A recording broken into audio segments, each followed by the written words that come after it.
नमस्कार पिला माने केमती अच्छो आशा करूची समस्ते भलरे थिबो।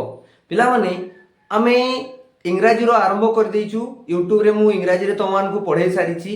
मु last chapter stay hungry stay foolish रो इनविटेशन 2 रो यूनिट 1 कंप्लीट कर देइछि। तो पिला माने आज आमे ओडिया रो गोटे विषय पढ़िबा, साहित्य ज्योति रो गोटे विषय पढ़िबा।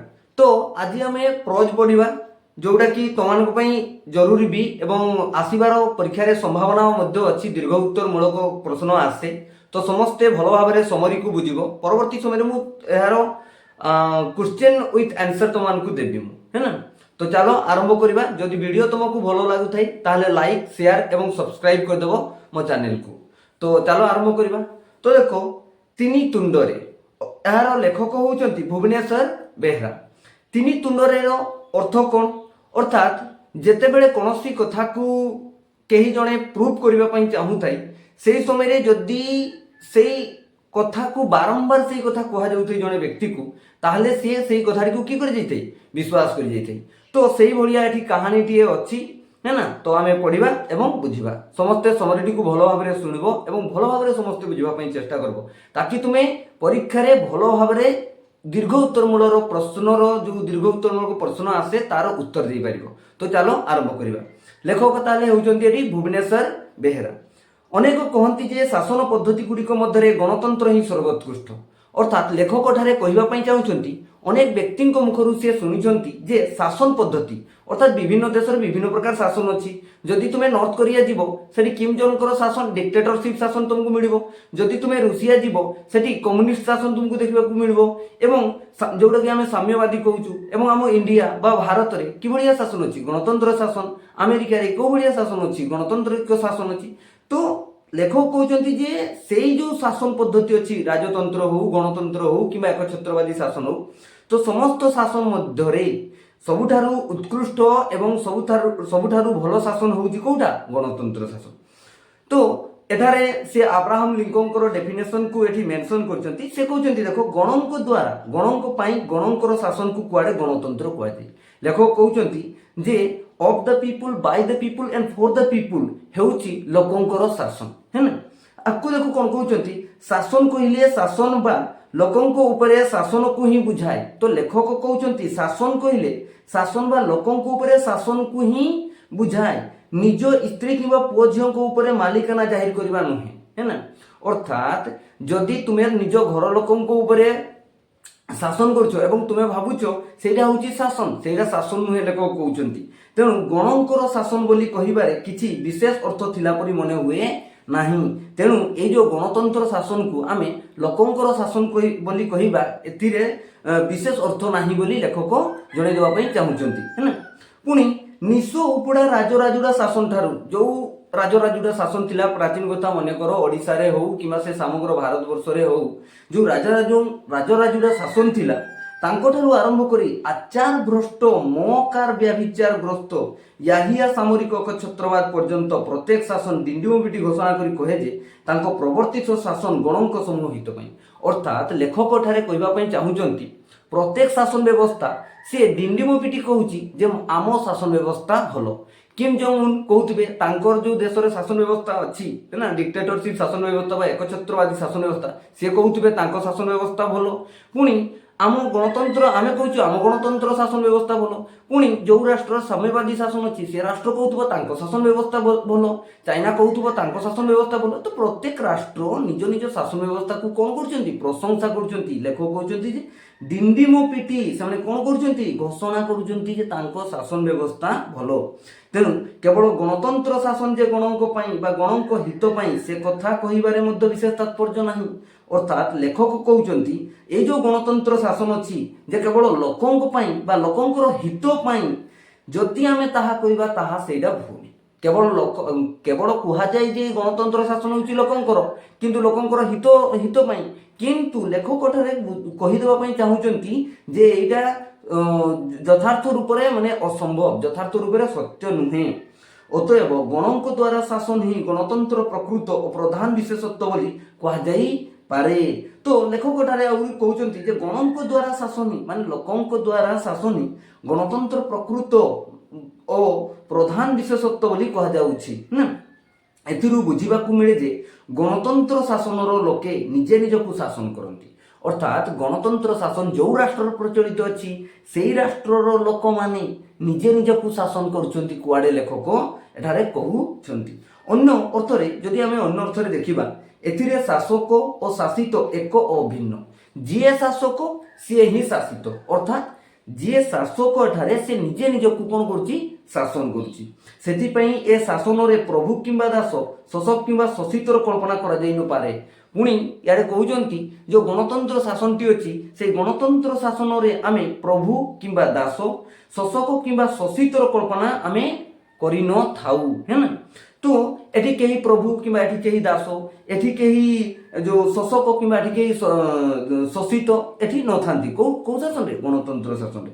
ତେଣୁ ସାମାଜିକ ନ୍ୟାୟ, ଅନୈତିକ ସମତା, ବ୍ୟକ୍ତିଗତ ଅଧିକାର ଓ ବ୍ୟକ୍ତିଗତ ସ୍ୱାଧୀନତା ଲାଭ ସଙ୍ଗେ ସଙ୍ଗେ ସମଷ୍ଟିଗତ ପ୍ରଗତି ଏ ଶାସନର ସ୍ୱାଭାବିକ ପରିଣତି ବୋଲି ଯୁକ୍ତି କରାଯାଏ। ତ ଲେଖକ ଏଠାରେ କହୁଛନ୍ତି ଯେ ସାମାଜିକ ନ୍ୟାୟ, ସମାଜରେ ସେ ଧନୀ ହଉ ସେ ଗରିବ ହଉ ସମସ୍ତଙ୍କ ପ୍ରତି କ'ଣ ସମାନ ନ୍ୟାୟ ରହିବା ଦରକାର। ନହେଲେ କିଏ ଯେଉଁ ଜଣେ ବଡ଼ ଲୋକର ପୁଅ ଆଉ ଜଣେ ଗରିବ ଲୋକର ଯେଉଁ ପୁଅ, ବଡ଼ ଲୋକର ପୁଅକୁ ଯଦି ସେ କୌଣସି ଦୋଷ କଲା ତାହେଲେ ତାକୁ ମୁକ୍ତ କରି ଦିଆଯିବ, ଜେଲ ଦଣ୍ଡ ଦିଆଯିବ ନାହିଁ। ଏବଂ ସେ ଗରିବ ଲୋକର ପୁଅ ଯଦି ସେ ଦୋଷ କଲା କିମ୍ବା କେହି ତାଙ୍କ ଗରିବ ଲୋକ ଯଦି ଦୋଷ କଲା ତାହେଲେ ତାକୁ ଜେଲ ଦଣ୍ଡ ଦିଆଯିବ। ତ ଏଠି ସାମାଜିକ ନ୍ୟାୟ ଅଛି। ଏବଂ ଅର୍ଥନୈତିକ ସମତା, କୁଆଡ଼େ ଆମର ଗଣତନ୍ତ୍ର ଶାସନରେ ଲେଖକ କହୁଛନ୍ତି ଯେ ଅର୍ଥନୈତିକ ସମତା ଅଛି। ଅର୍ଥାତ୍ ସେ ଧନୀ ଗରିବ ସମସ୍ତଙ୍କ ମଧ୍ୟରେ ଅର୍ଥନୀତିର କ'ଣ ଅଛି? ସମତା ଅଛି। ଏବଂ ବ୍ୟକ୍ତିଗତ ଅଧିକାର, ପ୍ରତ୍ୟେକ ବ୍ୟକ୍ତିକୁ ସମାନ ଅଧିକାର ମିଳିଛି। ଯଦି ସେ ଗରିବ ବି ହେଇଥିବ ତାହେଲେ ବି ସେ ନ୍ୟାୟାଳୟରେ ଲଢ଼ିବାର ଅଧିକାର ଅଛି। ଏବଂ ସେ ଧନୀ ହେଇଥିଲେ ମଧ୍ୟ ସେ ନ୍ୟାୟାଳୟରେ ଲଢ଼ିବା ଅଧିକାର ଅଛି। ଓ ବ୍ୟକ୍ତିଗତ ସ୍ୱାଧୀନତା, ତାର ଯେଉଁ ବ୍ୟକ୍ତିଗତ ଯେଉଁ ସ୍ୱାଧୀନତା, ଜନ୍ମରୁ ଯେଉଁ ତାକୁ ସ୍ୱାଧୀନତା ମିଳିଛି ହେଲା, ଲାଭ ସଙ୍ଗେ ସଙ୍ଗେ ସମଷ୍ଟିଗତ ପ୍ରଗତି ଏବଂ ସମସ୍ତଙ୍କର ପ୍ରଗତି ହେଉଛି ଗଣତନ୍ତ୍ର ଶାସନର ମୁଖ୍ୟ ଲକ୍ଷ୍ୟ। ବୁଝିପାରୁଛ ନା? ସମସ୍ତେ କମେଣ୍ଟ କରିବ, ଯଦି ବୁଝି ନ ପାରୁଥିବ ତାହେଲେ କମେଣ୍ଟ କରିବ ହେଲା, ଆଉ ଟିକେ କେମିତି ବେହତର ହେଇପାରିବ ସେଥିପ୍ରତି ମୁଁ ଚେଷ୍ଟା କରିବି ହେଲା। ଦେଖ, ତ ଗଣତନ୍ତ୍ର ଶାସନକୁ ସେ ଏଇଭଳିଆ କହୁଛନ୍ତି। ଆକୁ ଦେଖ କ'ଣ କହୁଛି ଯେ ଆମ ଦେଶର ଜନସାଧାରଣଙ୍କ ଅଭିଜ୍ଞତାରୁ କିନ୍ତୁ ମନେ ହୁଏ ଯେ ଏପରି ପର୍ଯ୍ୟାଲୋଚନା କେବଳ ତାତ୍ତ୍ୱିକ ଓ ପଥିଗତ। ଦେଖ, ତ ଲେଖକ ଏଠାରେ କହୁଛନ୍ତି ଆମ ଦେଶର ଯେଉଁ ଜନସାଧାରଣ ଅଛନ୍ତି ତାଙ୍କର ଯେଉଁ ଅନୁଭୂତି, ତାଙ୍କର ଯେଉଁ ଫିଲିଙ୍ଗସ୍, ତାଙ୍କର ଯେଉଁ ଅଭିଜ୍ଞତା ଅଛି, ମନେ ହୁଏ ଯେ ଏପରି ପର୍ଯ୍ୟାଲୋଚନା, ଏଇ ଯେଉଁ ଏମାନେ ଆଲୋଚନା କରୁଛନ୍ତି ଯେ ଗଣତନ୍ତ୍ର ଶାସନ କେବଳ ଶାସକ ଏବଂ ଶାସିତଙ୍କ ମଧ୍ୟରେ କୌଣସି ତାରତମ୍ୟ କରେ ନାହିଁ, ଗଣତନ୍ତ୍ର ଶାସନରେ ସମସ୍ତେ ସମାନ, ସମସ୍ତଙ୍କୁ ସାମାଜିକ ନ୍ୟାୟ ମିଳେ, ସମସ୍ତଙ୍କୁ ଧର୍ମୀୟ ସମାନତା ମିଳେ ନା ଗଣତନ୍ତ୍ର ଶାସନରେ ଯେଉଁ କହୁଛନ୍ତି। ତ ଏଇଟା ଲେଖକ କହୁଛନ୍ତି କେବଳ ତାତ୍ତ୍ୱିକ ଓ ପଥିଗତ, କେବଳ ଏଇଟା ତାତ୍ତ୍ୱିକ ଆଉ କେବଳ କାଗଜପତ୍ର ଲେଖା ହେଇଛି, ଆଉ କେଉଁଠି ନାହିଁ ଏଇଟା ହେଲା, କେବଳ କହିବା କଥା ବୋଲି ସେ ଲେଖକ କହୁଛନ୍ତି। ଛୁଆଁ ଅଛୁଆଁର ପୀଠସ୍ଥଳୀ, ଜାଣିଛ ତମେ ମାନେ ଆମ ଭାରତରେ କ'ଣ ଆଣ୍ଟଚେବିଲିଟି ଥିଲା। ଯଦି ଯେଭଳି ମୁଁ ଯଦି ତୁମକୁ ଉଦାହରଣ ଦିଏ, ଯେମିତି ଡକ୍ଟର B.R. ଆମ୍ବେଦକର ଯେତେବେଳେ ଆମର ଏଇ ଭାରତ ବର୍ଷରେ ଜନ୍ମ ହେଇଥିଲେ ହେଲା, ସେ ମାହାର ପରିବାରରୁ ଆସୁଥିଲେ, ଯାହାକୁ ଆମେ ବର୍ତ୍ତମାନ ମଞ୍ଚି କହୁଛୁ ହେଲା। ତ ଦେଖ, ତାଙ୍କ ବାପା ସେନାରେ ଚାକିରି କରୁଥିଲେ, ତଥାପି ତାଙ୍କୁ ତାଙ୍କର ଜାତି ନିମ୍ନ ହେବାରୁ ତାଙ୍କୁ କାଢ଼ି ଦିଆଗଲା ସେନାରୁ। ତାଙ୍କୁ ଯେଉଁ ଡକ୍ଟର B.R. ଆମ୍ବେଦକର ଏତେ ପାଠ ପଢ଼ିଲେ ହେଲା, ତାଙ୍କ ଭଳିଆ ପାଠ ପଢ଼ିନଥିଲେ ସେ ସମୟରେ କେହି ବୋଧେ, ଏତେ ପାଠ ପଢ଼ିଲା ସତ୍ତ୍ୱେ ମଧ୍ୟ ତାଙ୍କୁ ଲାଞ୍ଛନା ଦିଆଯାଇଥିଲା। କାରଣ ସେ ନିମ୍ନ ଜାତିରେ ଜନ୍ମ ହେଇଥିଲେ ହେଲା ନା। ଏଇ ଗଣତାନ୍ତ୍ରିକ ରାଷ୍ଟ୍ର ଛୁଆଁ ଅଛୁଆଁର ପୀଠସ୍ଥଳୀ ଭାରତରେ ଥିଲା ନା। ଛୁଆଁ ଅଛୁଆଁ, ସେ ନିମ୍ନ ଜାତି, କିଏ ଉଚ୍ଚ ଜାତି, କିଏ ଯେଉଁ ତାଠୁ ନିଚ୍ଚ ଜାତି, ସେଇଭଳିଆ ଚିନ୍ତାଧାରା ଲୋକଙ୍କର ଥିଲା। ତ ଛୁଆଁ ଅଛୁଆଁ ପୀଠସ୍ଥଳୀ ଭାରତରେ ସାମାଜିକ ନ୍ୟାୟ ଲଙ୍କାରେ ହରିଶବ୍ଦ ପରି। ଅର୍ଥାତ୍ ଲେଖକଠାରେ କହୁଛନ୍ତି, ତୁମେ କୁହ ରାବଣ ଯଦି ଲଙ୍କାରେ ଶ୍ରୀରାମଙ୍କର କିମ୍ବା ସେ ରାବଣର ଯେଉଁ ରାବଣ ଅଛି, ରାବଣ ଯଦି ସେ ଶ୍ରୀରାମଙ୍କର ଯେଉଁ ଶବ୍ଦ କେହି ଜପ କରୁଥିବାର ଶୁଣେ ତାହେଲେ ସିଏ ସେଇଟା ସହ୍ୟ କରିପାରିବ କି? ନାଇଁ ନା ହେଲା। ଯେମିତି ବିଭୀଷଣ ସେଠି ଶ୍ରୀରାମ ଶ୍ରୀରାମ ଜପ କରୁଥିଲେ ହେଲା, ତ ସିଏ ସହ୍ୟ କରିପାରିବେ ନାହିଁ କିଏ? ରାବଣ। ସେଇଭଳିଆ ଲଙ୍କାରେ ହରିଶବ୍ଦ, ମାନେ ଯେମିତି ଲଙ୍କାରେ ଭଗବାନ ଶ୍ରୀରାମଙ୍କର କିମ୍ବା ହରିଙ୍କର ସେଠି ଯେମିତି ତାଙ୍କର ଶବ୍ଦ ଶୁଣାଯିବ ନାହିଁ, ସେଇଭଳିଆ ଏଇ ଆମର ଛୁଆଁ ଛୁଆଁ ପୀଠସ୍ଥଳୀ ଭାରତରେ ସାମାଜିକ ନ୍ୟାୟ, ସମାଜରେ ନ୍ୟାୟ ନାହିଁ। ସମାଜରେ ଯିଏ ଗରିବ ସିଏ ଗରିବ, ଯିଏ ଧନୀ ସିଏ ଧନୀ, ଏବଂ ଏଠି ସମସ୍ତେ ଅସମାନ ହେଲା ଆମ ଭାରତରେ। ଲେଖକ ସେ ସମୟର କଥା କହୁଛନ୍ତି, ବର୍ତ୍ତମାନ ତ ସବୁକିଛି ବଦଳି ଗଲାଣି, ବର୍ତ୍ତମାନ ସମୟରେ ସେ ଭାବ ଅଛି କିନ୍ତୁ ଧୀରେ ଧୀରେ ତାହା ମଧ୍ୟ ସମାପ୍ତ ହେବାକୁ ଯାଉଛି ହେଲା। ଦେଖ, ପୁଞ୍ଜିପତିର ବିଶାଳ ପ୍ରସାଦ, ଅର୍ଥାତ୍ ଯାହା ପାଖରେ ପଇସା ଅଛି ସେ ବଡ଼ ବଡ଼ କୋଠା ବନେଇବ ନା ହେଲା, ଏବଂ ଯାହା ପାଖରେ ଯେଉଁ ପଇସା ନାହିଁ ସେ କ'ଣ ସେ ଚାଳ ଛପର ଘରେ ରହିବ, ସେ ଚାଳ ଛପର ଘର ବି ତାକୁ ମାନେ ନସିବ ହୁଏ ନାହିଁ ହେଲା। ପୁଞ୍ଜିପତିର ବିଶାଳ ପ୍ରସାଦ ଓ ଭିକାରୀର ପତ୍ର କୁଡ଼ିଆ ତଥା ରାସ୍ତା କଡ଼ ମଧ୍ୟରେ ଅର୍ଥନୈତିକ ସମତାର ଆଶା କେବଳ କଳ୍ପନାର ବିଳାସ। ତ ଲେଖକ କହୁଛନ୍ତି ଜଣେ ପୁଞ୍ଜିପତି ବିଶାଳ କୋଠାଟିଏ ବନେଇଥିବ ଏବଂ ତା ସେଇ ବିଶାଳ କୋଠା ପାଖରେ ଗୋଟିଏ ଛୋଟିଆ ପତ୍ର କୁଡ଼ିଆଟିଏ ଥିବ ହେଲା, ଏବଂ ରାସ୍ତା ମଧ୍ୟରେ ଆମେ ଯଦି ଅର୍ଥନୈତିକ ସମାନତା କଥା ଚିନ୍ତା କରିବା ତାହେଲେ ଏଇଟା କେବଳ ଆମେ କଳ୍ପନା କରୁଛୁ, କେବଳ ଇମାଜିନେସନ୍ କରୁଛୁ ହେଲା। ତ କୁସଂସ୍କାରପୂର୍ଣ୍ଣ ସାଧାରଣ ଶିକ୍ଷାବିହୀନ ସମାଜରେ ବ୍ୟକ୍ତିଗତ ଅଧିକାର ଚିଲିକା ମାଛ ପରି ସ୍ୱପ୍ନିଳ ଓ ଦୁଷ୍ପ୍ରାପ୍ୟ। ଅର୍ଥାତ୍ ଏଇ ଯେଉଁ କୁସଂସ୍କାର ଭରା ସମାଜରେ ଯଦି ତମେମାନେ ଏବଂ ସାଧାରଣ ଶିକ୍ଷାବିହୀନ ସମାଜରେ ଯେଉଁଠି ସାଧାରଣ ଶିକ୍ଷା ବି ଲୋକଙ୍କର ନାହିଁ, ସାଧାରଣ ଜ୍ଞାନ ବି ଲୋକଙ୍କର ନାହିଁ, ସେଇଭଳିଆ ସମାଜରେ ବ୍ୟକ୍ତିଗତ ଅଧିକାର ଯଦି ତମେ ଚିନ୍ତା କରୁଛ ଯେ ମୁଁ ଗରିବ ହେଇକି ହେଲେ କ'ଣ ହେଲା, ମୁଁ ତ ଗୋଟେ ମଣିଷ ନା, ମୋର ବି ଅଧିକାର ଅଛି, ତାହେଲେ ସେଇଟା ହେଉଛି ଚିଲିକା ମାଛ ହେଲା। ଚିଲିକା ମାଛ ବା ସ୍ୱପ୍ନିଳ ଓ ଦୁଷ୍ପ୍ରାପ୍ୟ ମାନେ କେବଳ ଆମେ କଳ୍ପନା ହେଲା, କେବଳ ସେଇଟା କଳ୍ପନା। ଆଉ ସମଷ୍ଟିଗତ ପ୍ରଗତି ଆକାଶ କଇଁଆ ପରି କପଳ କଳ୍ପିତ ଏବଂ ସମସ୍ତଙ୍କର ଯେଉଁ ଧନୀ ହଉ ଗରିବ ହଉ କିମ୍ବା ସେଇ ଗରିବ ବର୍ଗଙ୍କର ଯେଉଁ ଗରିବ ବର୍ଗଙ୍କର ଧନୀ ବର୍ଗଙ୍କ ସହିତ ମିଶିକିରି ପ୍ରଗତି, ଏଇଟା କେବଳ ଆକାଶ କଇଁଆ ଚିଲିକା ମାଛ। କ'ଣ କଇଁଛ କେବେ ଆକାଶରେ ଉଡ଼ି ପାରିବ କି? ନାଇଁ ନା, ସେୟା ତ ଦୁଇଟା ବଗ ସାହାଯ୍ୟରେ ଉଡ଼ୁଥିଲା, କାହାଣୀ ତମେ ବି ଶୁଣିଛ ଆମେ ମାନେ ବି ଶୁଣିଥିଲୁ ହେଲା ନା। ସେଟା ଯେଉଁ ଯେତେବେଳେ ସେ ଉଡ଼ୁଥିଲା ସେଇ ସମୟରେ କି ହେଇଛି, ସିଏ ମାନେ ଲୋକମାନେ ଦେଖିଲେ ଯେ ଦେଖରେ ଆକାଶରେ କ'ଣ ଉଡ଼ୁଛି, କଇଁଛ ଉଡ଼ୁଛି, ଏଇଟା କ'ଣ ସତ? ଏଇଟା ସବୁ ମିଛ, କେବେ କଇଁଛ ଉଡ଼ି ପାରିବ ନାହିଁ। ତ ସେଇଭଳିଆ ଲେଖକ କହୁଛନ୍ତି ଯେ ସମଷ୍ଟିଗତ ପ୍ରଗତି ହେଲା, ସମଷ୍ଟିଗତ ପ୍ରଗତି ଆକାଶ କଇଁଆ ପରି କଳ୍ପିତ, କେବଳ ସମଷ୍ଟିଗତ ପ୍ରଗତି ଏଇ ମାନେ ଛୁଆଁ ଅଛୁଆଁ ବା ପୀଠସ୍ଥଳୀରେ ଏଇଟା ଅସମ୍ଭବ ଏବଂ ସାମାଜିକ ନ୍ୟାୟ ଆମେ ଯେଉଁ ଆଶା କରିବା ଏଇଟା ବି ଅସମ୍ଭବ।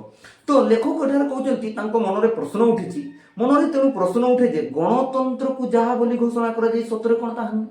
ତାହେଲେ ଗଣତନ୍ତ୍ରକୁ ଯାହା ବୋଲି କୁହାଯାଉଛି ଯେ ଗଣତନ୍ତ୍ର ହେଉଛି ଲୋକମାନଙ୍କର ଶାସନ, ଲୋକମାନଙ୍କ ପାଇଁ ହେଲା ଏବଂ ଲୋକମାନଙ୍କ ଦ୍ୱାରା ଶାସନ ହେଉଛି, ତାହେଲେ କ'ଣ ସେଇଟା ମିଛ? କ'ଣ ସେ ଆବ୍ରାହମ ଲିଙ୍କନ ଯେଉଁ ଡେଫିନେସନଟି ଦେଇଛନ୍ତି ଗଣତନ୍ତ୍ରର, ତାହେଲେ ଏଇ ଯେଉଁ ଡେଫିନେସନ କ'ଣ ଅସତ୍ୟ? ସେ ଲେଖକ ନିଜକୁ ତାଙ୍କର ମନରେ ପ୍ରଶ୍ନ କରିଛନ୍ତି। ତାକୁ ଦେଖ, ଏପରି ସନ୍ଦେହ କିନ୍ତୁ ଅନ୍ୟାୟପୂର୍ଣ୍ଣ ବୋଲି ମନେ ହୁଏ।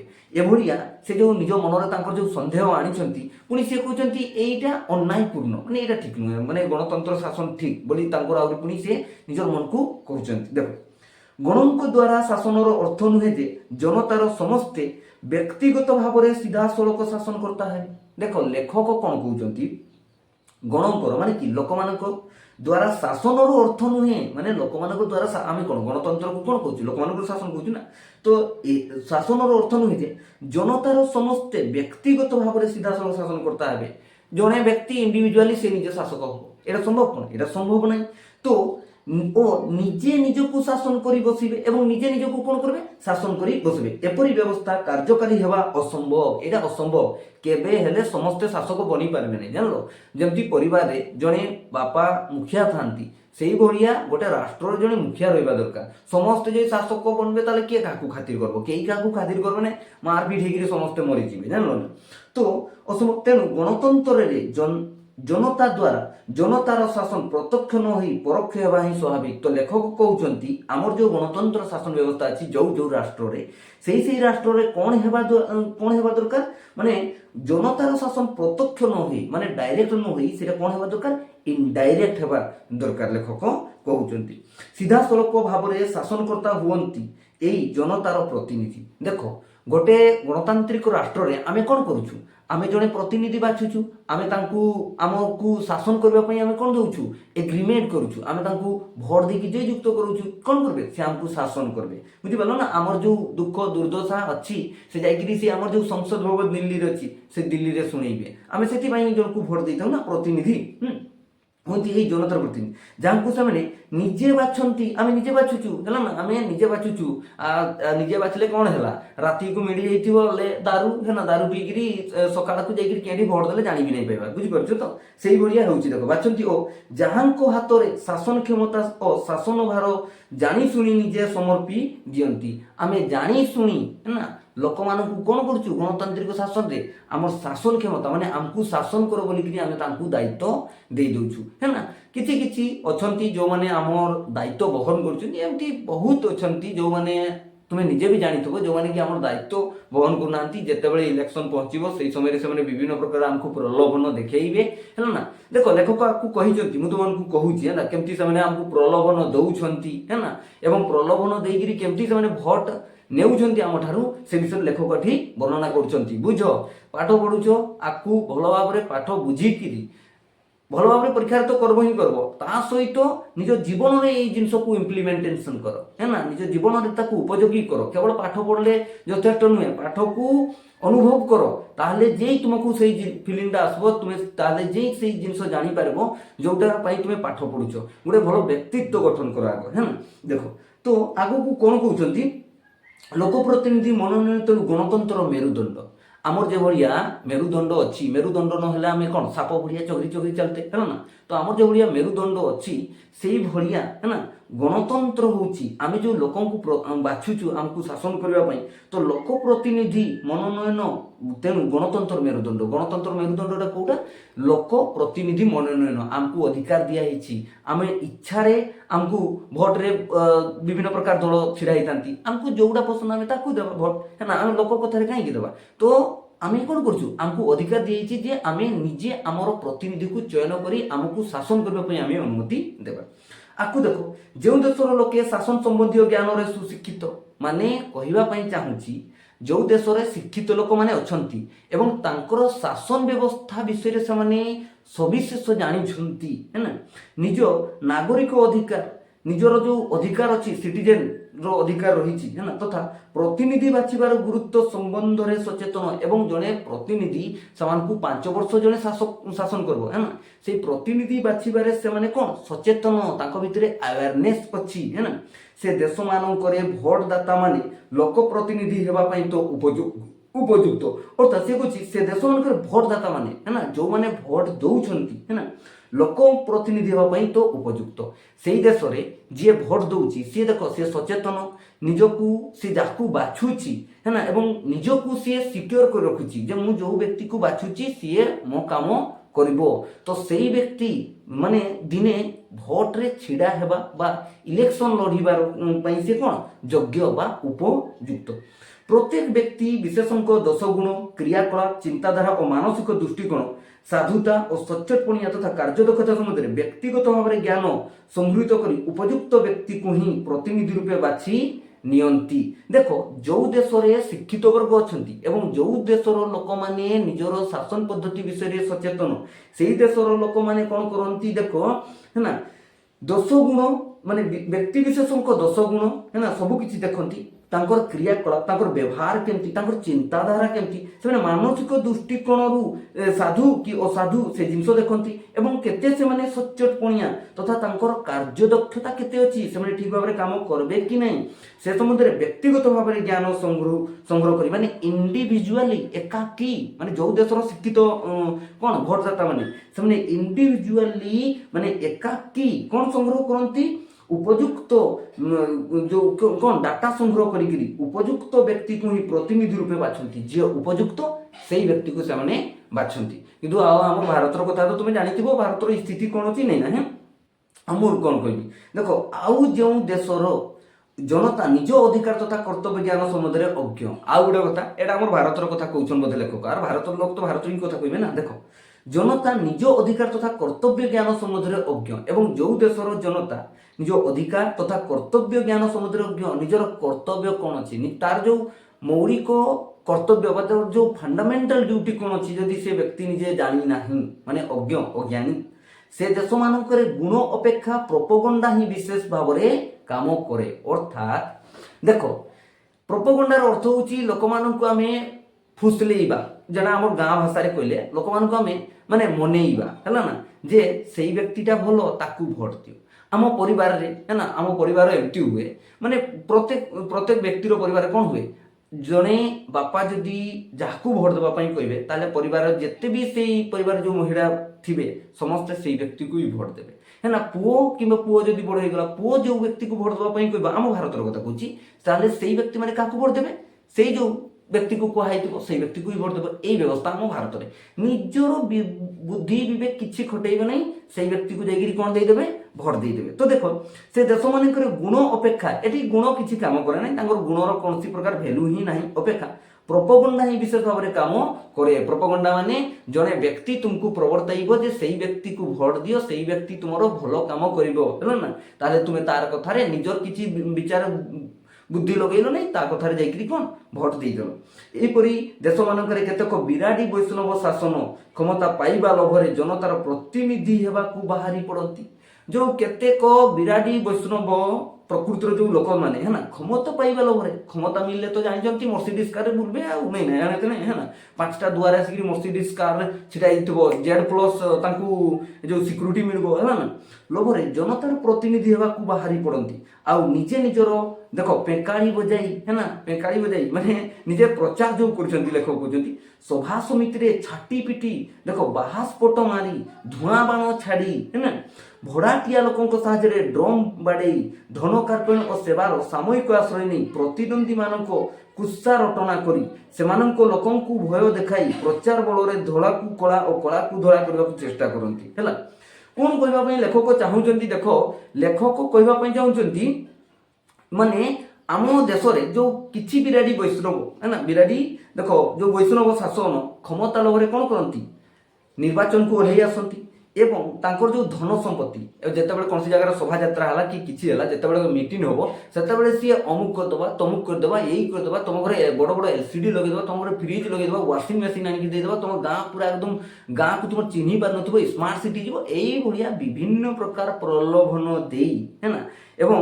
ତାମାନେ ଧୂଆଁ ବାଣ ଛାଡ଼ି ମାନେ ମିଛ ମିଛ କଥା କହିକିରି ହେଲା ଧୂଆଁ ବାଣ ଛାଡ଼ି ଭଡ଼ାଟିଆ ଲୋକଙ୍କ ସାହାଯ୍ୟରେ 4-5ଟା ରଖିଦେଇଥିବେ ଗାଁରେ, ଯାହାକୁ ଦେଇଦେଇଥିବେ 20-30 ହଜାର ଟଙ୍କା ନେ, ଆଉ ସେଇ ଲୋକମାନଙ୍କୁ ତୁ ପ୍ରବର୍ତ୍ତା ଯେ ଏଇ ପାର୍ଟିକୁ ଯାଇକିରି ଭୋଟ ଦେବେ। ଲୋକଙ୍କ ସାହାଯ୍ୟରେ ଡ୍ରମ୍ ବାଡ଼େଇ ହେଲା ଧନ କାର୍ପଣ୍ୟ ଓ ସେବାର ସାମୟିକ ଆଶ୍ରୟ ନେଇ ଏବଂ ଆମେ ଏଇଭଳିଆ ସେବା କରିବୁ, ତୁମର ଗାଁରେ ଏମ୍ସ ଖୋଲିଦେବୁ, ଏଇଭଳିଆ ବିଭିନ୍ନ ପ୍ରକାର ପ୍ରଲୋଭନ ଦେଇ ଏବଂ ତାଙ୍କର ଯେଉଁ ପ୍ରତିଦ୍ୱନ୍ଦ୍ୱୀ ଥିବେ ସେ ପ୍ରତିଦ୍ୱନ୍ଦ୍ୱୀଙ୍କ ବିରୁଦ୍ଧରେ ସେ ଅମୁକ ପାର୍ଟିର ଯେଉଁ ଅମୁକ ଦଳ ସେ କିଛି କାମ କରିବ ନାହିଁ, ସିଏ ଏତେ ଦିନ ତୁମକୁ ଶାସନ କଲା, କ'ଣ କଲା, ହେଲା ନା, ବିଭିନ୍ନ ପ୍ରକାର କାହାଣୀ ମାଧ୍ୟମରେ ବିଭିନ୍ନ ପ୍ରକାର ମାନେ ଛାଟି ପିଟି ହେଇକିରି ଏବଂ ବିଭିନ୍ନ ଯେଉଁ ଭଡ଼ାଟିଆ ଗୁଣ୍ଡା ରଖିକିରି ସେମାନେ କ'ଣ କରିବେ, ତମର ଭୋଟ ହାତେଇବା ପାଇଁ ଚେଷ୍ଟା କରନ୍ତି। କେଉଁ ଦେଶରେ? ଯେଉଁ ଦେଶର ଲୋକମାନେ ଅଶିକ୍ଷିତ, ନିଜର ଯେଉଁ ତାଙ୍କର ଜନତାର ତାଙ୍କର ଯେଉଁ କର୍ତ୍ତବ୍ୟ ବିଷୟରେ ସେମାନେ ଅଜ୍ଞ, ଯେଉଁମାନେ ନିଜର କର୍ତ୍ତବ୍ୟ କ'ଣ ଜାଣିନାହାନ୍ତି, ସେଇ ଦେଶରେ ଏଇଭଳିଆ ସବୁ କାର୍ଯ୍ୟକଳାପ ହୁଏ ବୋଲି ଲେଖକ କହୁଛନ୍ତି। ଏବଂ ଧଳାକୁ କଳା ଏବଂ କଳାକୁ ଧଳା କରିବାକୁ ଚେଷ୍ଟା କରନ୍ତି, ହେଲା, ମିଛକୁ ସତ, ସତକୁ ମିଛ, ହେଲା ନା, ଏଇଭଳିଆ ସେମାନେ କରିବା ପାଇଁ ଚେଷ୍ଟା କରନ୍ତି। ଭଲମନ୍ଦ ଚିହ୍ନିବାରେ ଯୋଗ୍ୟତା ଯେଉଁଠି ନାହିଁ ସେଠାରେ ମୁଖ୍ୟତଃ ପ୍ରୋପୋଗଣ୍ଡାର ହିଁ ଜୟ ହୁଏ। ଦେଖ ଜଣେ କହିଦେଲା ସେଇ ଦଳ ଭଲ, ହେଲା, ତୁମେ ତା କଥା ସେଇ ମେଣ୍ଢା ଦେଖିଛ, ମେଣ୍ଢା ଯେମିତି ଗୋଟେ ମେଣ୍ଢା ଯଦି ମୁଣ୍ଡ ନୁଇଁକି ଯେଉଁପଟେ ଚାଲିବା ପାଇଁ ଆରମ୍ଭ କଲା, ଅନ୍ୟ ମେଣ୍ଢା ମାନେ ସେଇଭଳିଆ ମୁଣ୍ଡ ନୁଇଁକିରି ସେଇପଟେ ଚାଲିବା ପାଇଁ ଆରମ୍ଭ କରନ୍ତି। ତ ସେଇଭଳିଆ ଆମ ଦେଶର ଲୋକମାନେ, ବୁଝିପାରୁଛ ତ, ମାନେ ସେମାନେ ଜଣେ ଯାହା କହିଦେବ ସେଇ କଥାକୁ ବିଶ୍ୱାସ କରି ଆଗକୁ ବଢୁଛନ୍ତି ବୋଲି ଲେଖକ କହୁଛନ୍ତି। ଭଲମନ୍ଦ ଚିହ୍ନିବାରେ ଯୋଗ୍ୟତା ଯେଉଁଠି ନାହିଁ, ଏମାନଙ୍କ କେଉଁଟା ଭଲ କେଉଁଟା ମନ୍ଦ କିଛି ଏମାନଙ୍କ ମାନେ ଚିନ୍ତାଧାରା ହିଁ ନାହିଁ, ସେମାନେ ମୁଖ୍ୟତଃ ପ୍ରୋପୋଗଣ୍ଡାର ହିଁ ଜୟ ହୁଏ। ମାନେ ମିଛ ଲୋକ ଯାହା କହିବେ ତାହା ମାନିବେ, ଆଉ କି ସେଇ ପ୍ରୋପୋଗଣ୍ଡା, ହେଲା, ପ୍ରୋପୋଗଣ୍ଡା ଯେ କ'ଣ କରିପାରେ ସେ ସମ୍ବନ୍ଧରେ ଆମର ପୁରୁଣା ଓ ଜଣାଶୁଣା ତିନି ତୁଣ୍ଡର ଛେଳି କୁକୁର ମଜା ଗପ ମନେ ପଡ଼େ। ଲେଖକ ଏଠି ହେଲା ଗୋଟେ ଗପ ମନେ କରିଛନ୍ତି, ସେ ଗପଟା ହେଉଛି ତିନି ତୁଣ୍ଡର ଛେଳି କୁକୁର, ହେଲା। ଆଗକୁ ଦେଖ ପଢ଼ବା, ଏଠି ଆକୁ ପଢ଼ିଲେ ତ ଠିକ୍ ଭାବରେ ବୁଝିପାରିବ। ଦେଖ ବୁଝିପାରୁଛ ନା ସମସ୍ତେ, ଚେଷ୍ଟା କର ବୁଝିବା ପାଇଁ, ହେଲା। ଦେଖ କ'ଣ କହୁଛି, କଳା ମଚମଚ ଦେହ, କୋହରା ନିଶ, ମେହଗାନି କାଠରେ କୁନ୍ଦିଲା ପରି ହାତ, ଆଉ ଫୁଲକା ରୁଟି ପରି ଫୁଲି ଉଠିଥିବା ଚଉଡ଼ା ଛାତି।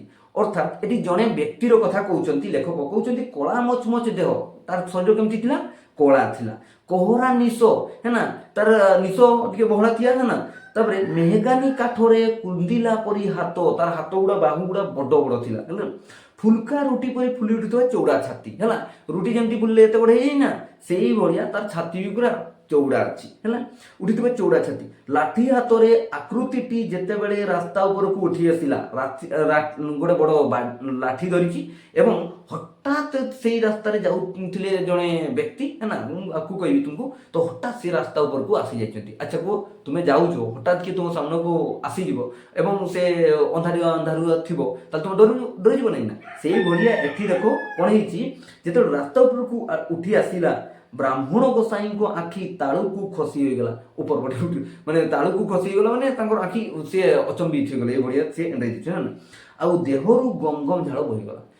ଚାହେ ମାନେ ସେ ହୋଇପାରେ ଶୀତ ଦିନ, ତଥାପି ତୁମେ ହଠାତ୍ ଯଦି କିଛି ଏଭଳିଆ ଜିନିଷ ଦେଖିଲ ତାହେଲେ ଡରିଯିବନି ନା। ତ ସିଏ ଡରି ଯାଇଛନ୍ତି ହେ ନା।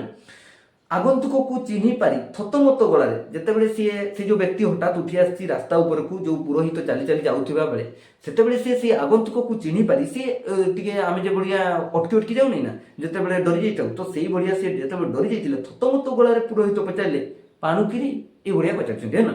ଆକୁ ଦେଖ, ପାଣୁ ଟିକିଏ ମୁରୁକି ହସି ହସି ଦେଇ ଅଳିକି କରୁ କରୁ କହିଲା, ମାନେ ଟିକେ କଡ଼ଉ କଡ଼ଉ ସିଏ ଯେଉଁ କହୁଛି, କ'ଣ କହୁଛି ଦେଖ, ଗୋସାଇଁ ମହାପୁରୁ ତାଙ୍କୁ ପ୍ରଣାମ ଜଣେଇଛି, ମାନେ ମହାପୁରୁ ମାନେ ପ୍ରଣାମ ଜଣେଇଛି। ଏଇ ଭୋର ଭୋର କୁକୁରଟିଏ କାନ୍ଧରେ ବୋହି କୁଆଡ଼ିକି ଚାଲିଛନ୍ତି। ମାନେ ସକାଳୁ ସକାଳୁ ଆପଣ ଏଇ ଯେଉଁ କାନ୍ଧରେ କୁକୁରଟାକୁ ବୋହିକିରି ହେଲା, ଦେଖ ଆମେ ସାଧାରଣତଃ କ'ଣ କହିଥାଉ, କୁକୁର ଆମର ପଛେ ପଛେ ଦୌଡ଼ିଥିବ ନା ହେଲା, ଆମେ କୁକୁରଟାକୁ ବୋହିକିରି ଯିବା କି ନାହିଁ। ତ ଏଠି ସିଏ ମାନେ ତାଙ୍କୁ କ'ଣ ବନଉଛି, ମାନେ ବୋକା ବନଉଛି କାହାକୁ, ସେ ଯେଉଁ ଗୋସାଇଁଙ୍କୁ ହେ ନା, ଯେଉଁ ପୁରୋହିତଙ୍କୁ। କୁଆଡ଼େ ଚାଲିଛନ୍ତି, ଗୋସାଇଁ ମହାରାଜ ସମ୍ପ୍ରତିଭ ହୋଇ ସାରିଥିଲେ, ସେ ଟିକେ ଆଶ୍ୱସ୍ତି ପାଇଯାଇଥିଲେ ହେଲା ନା। କିଏ, ସେଇ ଯେଉଁ ଗୋସାଇଁ ମହାଶୟ ମାନେ ପୁରୋହିତ କହିଲେ, ହଇରେ ପାଣୁ, ସତରେ କ'ଣ 60 ବର୍ଷ ନ ପୁରିଲେ ତମାନଙ୍କର ବୁଦ୍ଧି ହୁଏନି ହେଲା। ଏଠି ଯେଉଁ ଗୋସାଇଁ ମହାଶୟ କହୁଛନ୍ତି, ହଇରେ ପାଣୁ, କ'ଣ ସତରେ ତୁମର 60 ବର୍ଷ ନହେଲେ ତୁମମାନଙ୍କର ବୁଦ୍ଧି ଆସେନି? ହେଁ, ଏତେ ମୂର୍ଖଟା କିରି, ଏଇଟା ତୋତେ ଦେଖାଯାଉନି, ଏଇଟା ଛେଳିଟା ପରା ହେଲା, ଏଇଟା ତୋତେ କୁକୁର କି ଏଙ୍ଗେଲରୁ ଦେଖାଯାଉଛି କହିଲୁ ମୋତେ ହେଲା, ଛେଳିଟାକୁ କୁକୁର କହୁଛି ହେଲା, ବୋକା କୋଉଠିକାର, ଏଇଭଳିଆ କହିଥିବେ। ଦେଖ, ତ ପୁରିଲେ ତମାନଙ୍କର ବୁଦ୍ଧି ହୁଏ ନାହିଁ। ଛେଳି କିଏ କୁକୁର କିଏ ଚିହ୍ନି ପାରୁନି? ଆବେ ଛେଳି କିଏ କୁକୁର କିଏ ଜାଣିପାରୁନି ନା କ'ଣ? ଯଜମାନ ଛେଳିଟିଏ ଦାନ କଲେ ହେଲା। ଏଠି ଯେଉଁ ପୁରୋହିତ ଅଛନ୍ତି ସିଏ ବୋଧେ କୌଣସି ଯଜ୍ଞ କାର୍ଯ୍ୟ କି କିଛି ଗୋଟେ ଯାଇଥିବେ ହେଲା ନା, ତାଙ୍କୁ ଡକା ହେଇଥାଏ ଯେଉଁ ପୁରୋହିତ ମାନଙ୍କୁ। ତ ଇଏ ଯାଇଥିଲେ ଯେଉଁ ଯଜମାନ ମାନେ ଯିଏ ତାଙ୍କୁ ପୂଜା କରେଇଥିବେ କି କିଛି କରେଇଥିବେ ହେଲା ନା। ତ ଯଜମାନ ଛେଳିଟିଏ ଦାନ କଲେ, ସାଙ୍ଗରେ ଆଣିଲା ବେଳକୁ ଛେଳିଟା ଭିଡ଼ି ଅତାରି ହେଉଥିଲା ବୋଲି ବହି ନେଇଯାଉଛି ହେଲା। ଯେତେବେଳେ ଦାନ ମିଳିଲା ତ ଏଇ ଛେଳିଟାକୁ ମୁଁ ଆଣୁଥିଲି, କିନ୍ତୁ ସିଏ ଏପଟେ ସେପଟେ ଛେଳି ଯେମିତି ଟାଣି ହୁଏ ଜାଣିଥିବ ହେଲା। ତମେ ଯଦି କେବେ ତମ ଘରେ ଛେଳି ଥିବେ ତାହେଲେ ତମେ ଜାଣିଥିବ ହେଲା, ଛେଳି କେମିତି ଟାଣି ହୁଅନ୍ତି ଯେତେବେଳେ ତୁମେ ଖୁଣ୍ଟେଇବା ପାଇଁ ନେଇଯାଉଥିବ। ତ ଇଏ ଟାଣି ହେଉଛି, ସେଇ ସମୟରେ ଇଏ କ'ଣ କଲେ, ତାକୁ ବହିଛନ୍ତି। କିନ୍ତୁ ଇଏ ପାଣୁ ଆସିକିରି କୋଉ ପଟୁ ତାଙ୍କୁ ମାନେ ଭୁଆଁ ବୁଲଉଛି, କହୁଛି କ'ଣ ଯେଉଁ ପୁରୋହିତ ହେଲା, ପ୍ରଥମ ପ୍ରଣାମ କରିକିରି କ'ଣ କହୁଛି, କ'ଣ ପୁରୋହିତ ଆପଣ ଏଇ କୁକୁରଟାକୁ କାନ୍ଧରେ ବୋହିକି ନେଉଛନ୍ତି ହେଲା। ଦେଖ, ଏଇଠି ମାନେ ଠିକ ଭାବରେ ବୁଝିପାରୁଥିବ, ଯେତେବେଳେ ମାନେ ଏଠି ଲେଖକ କହିବାର ଅର୍ଥ ହେଉଛି, ଭାବ ଯେତେବେଳେ ତୁମେ କହିଦେଲ ଯେ ଏଇ ଦଳ ଭଲ ହେ ନା, ଆଉ ଜଣେ କହିଲା ଯେ ଏଇ ଦଳ ଭଲ, ଆଉ ଜଣେ କହିଲା ଏଇ ଦଳ ଭଲ, ତାହେଲେ ତୁମେ ଅଟୋମେଟିକାଲି ତୁମର ମାଇଣ୍ଡ ୱାଶ ହେଇଯିବ ଏବଂ ତୁମେ ସେଇ ଦଳକୁ ହିଁ କହିବ, ହଁ ଭଲ ଭଲ ଭଲ। ଏବେ ୟୁଟ୍ୟୁବରେ ବି ତୁମେ ଦେଖୁଥିବ ବିଭିନ୍ନ ପ୍ରକାର ଜିନିଷ ଆସୁଛି ହେ ନା, ବିଭିନ୍ନ ପ୍ରକାର, ଜଣେ ୟୁଟ୍ୟୁବର ଗୋଟେ ପାର୍ଟିକୁ ସପୋର୍ଟ କରୁଛି, ଆଉ ଜଣେ ୟୁଟ୍ୟୁବର ହେ ନା, ସବୁ ସେଇଭଳିଆ ଚାଲିଛି ଏବେ ପ୍ରୋପାଗାଣ୍ଡା ହେ ନା, ଯୋଉଟା ତୁମେ ଏଠି ପଢିଲ। ଦେଖ, ଆକୁ କ'ଣ କହୁଛି, ପାଣୁ ସୁନାଖିଲି ପିଟା ଦାନ୍ତ ଦିଟାକୁ ହେଲା ଭଲ କରି ନିକୁଟାଇ ବାଟ କାଟି ଯାଉ ଯାଉ ଆଉ ଥରେ ବ୍ରାହ୍ମଣଙ୍କ କାନ୍ଧ ଉପରୁ ଆଖି ବୁଲାଇ ଆଣି ଟିପଣି ଛାଡ଼ି ଦେଲା, ଯେତେ ମୂର୍ଖ ହେଲେ ବି କୁକୁରଟାକୁ ଆଉ ଚିହ୍ନି ହେବନି ହେ ନା। ଯେତେବେଳେ ପାଣୁ ମାନେ ସେ ହସି ଦେଲା, ହସି ଦେଇକିରି ସେ ଯେଉଁ ପୁରୋହିତ ଥିଲେ ତାଙ୍କ କାନ୍ଧକୁ ଏଇଭଳିଆ ଆଉ ଥରେ ନିହାରି ନେଲା, ମାନେ ଭଲ ଭାବରେ ଦେଖି ନେଲା। ଦେଖି ଦେଇକିରି କ'ଣ କହୁଛି ଯେତେ ମୂର୍ଖ ହେଲେ କ'ଣ ହବ ହେ ନା, କ'ଣ କୁକୁରଟାକୁ ଆଉ ଛେଳି ହେବନି ନା, କୁକୁରଟାକୁ ଆଉ ଛେଳି କହିବି ନା ମୁଁ ହେଲା, ଏତେ କ'ଣ ବୋକା ଭାବିଛ ମୂର୍ଖ ବୋଲି, କ'ଣ ଏତେ ମୂର୍ଖ ହେଲା। ସେଇଭଳିଆ ସିଏ ନିଜକୁ ନିଜେ କହୁଛି, କିଏ, ପାଣୁ କହୁଛି। ବଡ଼ ଲୋକଙ୍କୁ ଜବାବ ନାହିଁ ପରା, ସେ ତାପରେ ସେଇଠି ଗୋଟେ ଡାଇଲଗ ମାରି ଦେଇଛି, କ'ଣ ଡାଇଲଗ, ଯେ ବଡ଼ ଲୋକଙ୍କର ଜବାବ ନାହିଁ ପରା ହେଲା। ଆକୁ ଦେଖ, ଅଗ୍ନାଗ୍ନି ହେ ନା, ଅର୍ଥାତ୍ ଘଞ୍ଚ ଜଙ୍ଗଲ ହେ ନା, ଜଙ୍ଗଲଟା ଏତେ ବଡ଼ ନୁହେଁ ହେ ନା, ଆକୁ ପଢ଼ିଲେ ତୁମେ ଜାଣିପାରିବ, ଜଙ୍ଗଲଟା ଏତେ ଘଞ୍ଚ ନୁହଁ। ଅଗ୍ନି ବନସ୍ତ ନହେଲେ କ'ଣ ହେଲା, ଏତେ ଘଞ୍ଚ ନୁହଁ ହେ ନା, ଜଙ୍ଗଲଟା ଏତେ ଘଞ୍ଚ ନୁହଁ। ବେଶ ବୁଦ୍ଧିବିଦିକିଆ ଜଙ୍ଗଲ, ମାନେ ସେଠି ଲଟା ଅଛି, ବହୁତ ପରିମାଣରେ ଲଟା ଅଛି, ତୁମେ ମାନେ ଜାଣିଥିବ। ଆରେ ସାମାନ୍ୟ ଟିକେ ଲଟା ଥିଲେ ଆମେ ମାନେ କ'ଣ ଭୟଭୀତ ହେଇଯାଉ ନା, ସେଇଭଳିଆ ଏଠି ଲେଖକ ଭୟଭୀତ, ଲେଖକ କହୁଛି, କ୍ଷମା କରିବ ପିଲାମାନେ, ଲେଖକ ନୁହେଁ, ଏଠି ପୁରୋହିତ ଟିକେ ସେ ରାସ୍ତାରେ ଯିବା ସମୟରେ ଡରି ଯାଇଛନ୍ତି ହେଲା। ଚାରିଆଡ଼ିକି ପାହାଡ଼ର ଘେର, ଚାରିପଟେ ପାହାଡ଼ ଅଛି ହେଲା ନା, ଚାରିପଟେ କ'ଣ ଅଛି, ପାହାଡ଼ ଅଛି। ଚଢ଼େଇର ଥଣ୍ଟ ଆଉ କୁରାଢ଼ୀର ବେଣ୍ଟ ମଝି ମଝିରେ ଶୁଣାଯାଉଛି। ଚଢ଼େଇର ଥଣ୍ଟ ହେ ନା, ଏବଂ ଯେଉଁ କୁରାଢ଼ୀର ବେଣ୍ଟ, ମାନେ କିଛି କାମ ଚାଲିଛି ହେ ନା, ଯେଉଁ ଲୋକମାନେ କାଠ କାଟନ୍ତି କିମ୍ବା ଯେଉଁ ଲୋକମାନେ ବାରିଶି ସାହାଯ୍ୟରେ କିଛି ଯେଉଁ ଚାଞ୍ଚା ଚାଞ୍ଚି କରନ୍ତି ନା, ସେଇ ଶବ୍ଦ ଏଠି ପୁରୋହିତଙ୍କୁ କ'ଣ ହେଉଛି, ଶୁଣାଯାଉଛି। ଆଉ ପୁରୋହିତ ଆଗେଇ ଚାଲିଛନ୍ତି, ତାପରେ ସେ ରାସ୍ତାରେ ଚାଲିଛନ୍ତି, ପାଣୁକୁ ତ ପାଇଥିଲେ ଡରି ଯାଇଛନ୍ତି ହେ ନା। ତ ଭାବନାର ଅନ୍ତ ନାହିଁ, ସେ ମନରେ ଭାବୁଛନ୍ତି ଆଚ୍ଛା ପାଣୁ ଯୋଉଟା କହିଲା କିମ୍ବା ଅନ୍ୟାନ୍ୟ କିଛି ଗୁଡ଼ିଏ ଆମେ ଯେତେବେଳେ ରାସ୍ତାରେ ଏକୁଟିଆ ଚାଲିଥାଉ ଆମେ ବିଭିନ୍ନ ପ୍ରକାର କଥା ଚିନ୍ତା କରିଥାଉ ନା, ସେଇଭଳିଆ ଏଠି ଲେଖକ ଚିନ୍ତା କରୁଛନ୍ତି। ପାଣୁକୁ ଦେଖି ସତରେ ସେ ଘାବରେଇ ଯାଇଥିଲେ, ଆରେ ବାବା ଏତେ ବଡ଼ ଲୋକ, କଳା ମିଚମିଚ ଲୋକ ହେ ନା, କହରା ନିଶ ହେ ନା, ଏତେ ବଡ଼ ଗୋଟେ ଠେଙ୍ଗା ଧରିଛି, ବାଡ଼େଇ ଗୁଡ଼ା ଦେବ ହେଲା, ଡରେ ନାହିଁ ନା, ତେଣୁ ନାଇଁ ନାଇଁ ଡରା ଡରି ନାହିଁ ସେମିତି ହେଲା। ଦେଖ ତ ପାଣୁକୁ ଦେଖି ସତରେ ସେ ଘାବରେଇ ଯାଇଥିଲେ, ପାଣୁକୁ ଦେଖିକିରି କ'ଣ ହେଇଗଲେ, ଡରି ଯାଇଥିଲେ, ବୁଝିପାରିଲ। ଏଇ ଜଙ୍ଗଲ ବାଟ ଦେଇ ଗଲେ ଗାଁ ଟିକିଏ ପାଖ ପଡ଼େ। ଦେଖ କଥାରେ ଅଛି ହେ ନା ଯେ ମାନେ 2.5 ଦିନର ରାସ୍ତାରେ ଯୋଉ କିସ ଯୋଉ 1 ଦିନର ରାସ୍ତା ନ ଯାଇ 2.5 ଦିନ ରାସ୍ତାରେ ଯିବା ଭଲ, ଜାଣିଛ ନା। ତୁମେ ଭାବ ମୁଁ ଜଲ୍ଦି ପହଞ୍ଚିବି କିନ୍ତୁ ବିପଦଟା ବି ସେଇଠି ଯିବ, ମନେ ରଖିଥିବ ଆକୁ ହେଲା। ଯେ ଯେମିତି ତୁମେ ଏଇ ଯୋଉ ସର୍ଟକଟ୍ ହେଲା ନା, ସର୍ଟକଟ୍ କରୁଛ, ୟୁଟ୍ୟୁବ ଭିଡ଼ିଓ ଦେଖ ମନା ନାହିଁ, କିନ୍ତୁ ଏଇ ଯୋଉ ସବୁ ଜିନିଷ ଏବେ ସର୍ଟକଟ୍ ହେଇଗଲା, ଲୋକମାନେ କ'ଣ କହୁଛନ୍ତି, ମୁଁ ଶୋଇଥିବି ଆଉ ଆସିକିରି ମୋ ପାଟିରେ ସବୁ ପଶୁ ମାନେ ଖାଦ୍ୟ। ଯେମିତି କଥାରେ ଅଛି ଯେ ସୁପ୍ତ ସିଂହ ମୁଖେ ନବସେ ଆହାର, ଶ୍ରମେ ପିପିଲିକା ପୁରାଏ ନିଜ ରତ୍ନ ଭଣ୍ଡାର। ଅର୍ଥାତ୍ ଦେଖ ଛୋଟିଆ ପିପୁଡ଼ିଟିଏ ନିଜର ପରିଶ୍ରମ ବଳରେ ମାନେ ଶୀତ ଦିନ ପାଇଁ ସେ ଖାଦ୍ୟ ସଂଗ୍ରହ କରେ ହେ ନା, ଏବଂ ବିଶାଳକାୟ ସିଂହଟିଏ ସେ କ'ଣ ଚିନ୍ତା କରେ, ମୁଁ ତ ବଣର ରାଜା, ସବୁ କିଛି କରିଦେବି, ଏଇଟା ସମ୍ଭବ କ'ଣ, ଏଇଟା ସମ୍ଭବ ନାହିଁ। ଦେଖ ତ ସେଇଭଳିଆ ଏଠି କ'ଣ ହେଇଛି ଟିକେ ଦେଖ, ତ ପାଣୁକୁ ଦେଖି ସିଏ କ'ଣ ଡରି ଯାଇଥିଲେ। ଏଇ ଜଙ୍ଗଲ ବାଟ ଦେଇ ଗଲେ କ'ଣ ରାସ୍ତା ଟିକେ କମ୍ ବାଟ ପଡ଼େ, ଛେଳିର ବୋଝ ହିଁ ତାଙ୍କୁ ଖାଇଲା, ସେଇଟା ଭାରି ଅଛି, ଆଉ 50 କେଜି ଥିବ ବୋଧେ, ନାଇଁ ନାଇଁ ଏତେ 50 କେଜି ହବ, ନାଇଁ ଏଇ 20-25 କେଜି ହବ। ଆଉ ବୁଲାଘାଟ ବରଂ ଭଲ ଥିଲା, ସିଏ ପୁଣି ଏଇନା ଚିନ୍ତା କରୁଛନ୍ତି ରାସ୍ତାରେ ଆସୁ ଆସୁ, ବାବା ମୋର ବୁଲିକିରି ଯାଇଥିଲେ ଭଲ ହେଇଥାନ୍ତା ୟାର, ଏଟାରେ ମୁଁ ଯାଉଛି ଭଲ ନାହିଁ ହେଲା ହେ ନା। ଏଇ ରାସ୍ତା ଦେଇକିରି ଗଲେ ମାନେ ରାସ୍ତାରେ ମୋତେ ବିଭିନ୍ନ ପ୍ରକାର ଲଟା ଅଛି, ପୁଣି ଝାଡ଼ି ଅଛି, ଏଇ ରାସ୍ତାରେ ମୁଁ ଯାଉଛି ହେ ନା। ଆକୁ ଦେଖ କ'ଣ ହେଇଛି, ହଠାତ୍ ଚମକି ଉଠିଲେ ପୁଣି ଥରେ ହେ ନା, ପୁଣି ଥରେ କ'ଣ ଇଏ ହଠାତ୍ ଚମକି ଉଠିଛନ୍ତି, କାହିଁକି ଆକୁ ଦେଖ। ଠିକ୍ ପାଣୁ ପରି ଆଉ ଜଣେ କିଏ ନା 3 ଜଣ କଥା ହେଇଛନ୍ତି, ପୁରା ଏକଦମ ପ୍ରପୋଗାଣ୍ଡା ପ୍ଲାନିଂ କରିକିରି 3 ଜଣ ଆସିଛନ୍ତି। ଆଉ କିଏ, ମସ୍ତ ବଡ଼ ଠେଙ୍ଗାଟିଏ ଧରି କେଉଁ ବୁଦା ଉହାଡ଼ରୁ ରାସ୍ତା ଉପରକୁ ଉଠି ଆସିଲା। ମସ୍ତ ବଡ଼ ଗୋଟେ ଠେଙ୍ଗା ଧରିଛି ଆଉ ଲଟା ଭିତରେ ଲୁଚିକିରି ବସିଥିଲା, ଯେମିତି ଇଏ ପୁରୋହିତକୁ ଦେଖିଛି ସେମିତି ସେ ରାସ୍ତା ଉପରକୁ ଉଠି ଆସିଛି।